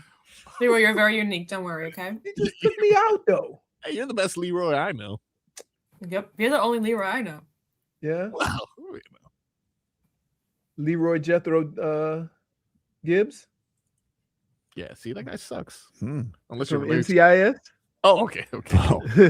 Leroy Neiman. I'm saying personally, you're What the about only Jaime Leroy I Hawkins know. Jr.? Like him? No. What? What's his dad's name? Ken Griffey Jr.? Wait. Give Minus him a one, minus one minus one immediately. on the way out. What's That that? was the dumbest thing you've said in a long time. What was his dad's name? What was his dad's name? -1. Is Oh it? my- Is it the same middle name? I don't like that. I don't like that. Jaime Hawkins Jr. No. You have to have the same name to be a junior. I think you have to have the same name. The same middle name? Yeah. What's the difference between junior? Technically, I do not have a middle name. What is junior and what's the difference between the junior and the second? Come on. I don't know. See? I think just one's fancier, right? I got a family with 4. Hey. Lloyd And Williams. Williams the second, Lloyd Williams the third, and Lloyd Williams the fourth. When you have a kid and you name, that's when you get to go senior. So if you have a junior, then you get to go senior. Yes, you can't be senior without. Oh my goodness! I got it. Okay. Junior is a son named after his father, while second is typically used for someone named after a grandfather or uncle. Oh, yeah. All right. Wait, question, Leroy. So let's say you were named after your father. Correct. Luke. Right. Okay, so then you'll be Leroy Jr. But let's say you named your son the Leroy third. Also. The third. Okay, so it'd be the third. Okay, got it. Yeah, the third and the fourth. They're saying it's just the second or junior. What's the difference between those two? Everywhere after that, they're the same. What's Ken Griffey's dad's name? Dude, let's get off the radio quickly before you need a break. Glad to have you back, Marcos. Thank you guys. Thank you. Yeah. All right, that's our show for today, everybody. Hockman, Crowder, and Solana coming on up. They got Marlins baseball tonight. That's going today. 6 o'clock. It says, to be fair, there is a Victor Mesa. Marlins baseball. Marlins on deck. It's going at 6:40 is your first pitch from Lone Depot Park. We'll react to it tomorrow. Everybody have a great rest of your day, and talk to you on Tuesday. Can anybody corroborate this? Corroborate. Today, Juneteenth, indoors is a commemoration. Man, that kicked my ass. People are still dropping ass to the Charleston. What is this, Ethel? They've added a trombone. What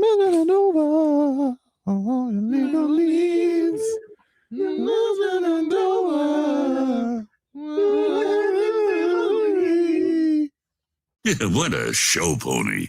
Little faint and I step back. Oh, he can't touch me. Oh, okay, this is pretty. I found the formula. HBO. They knew. You're a dirty bitch. Hope you mother have a good day.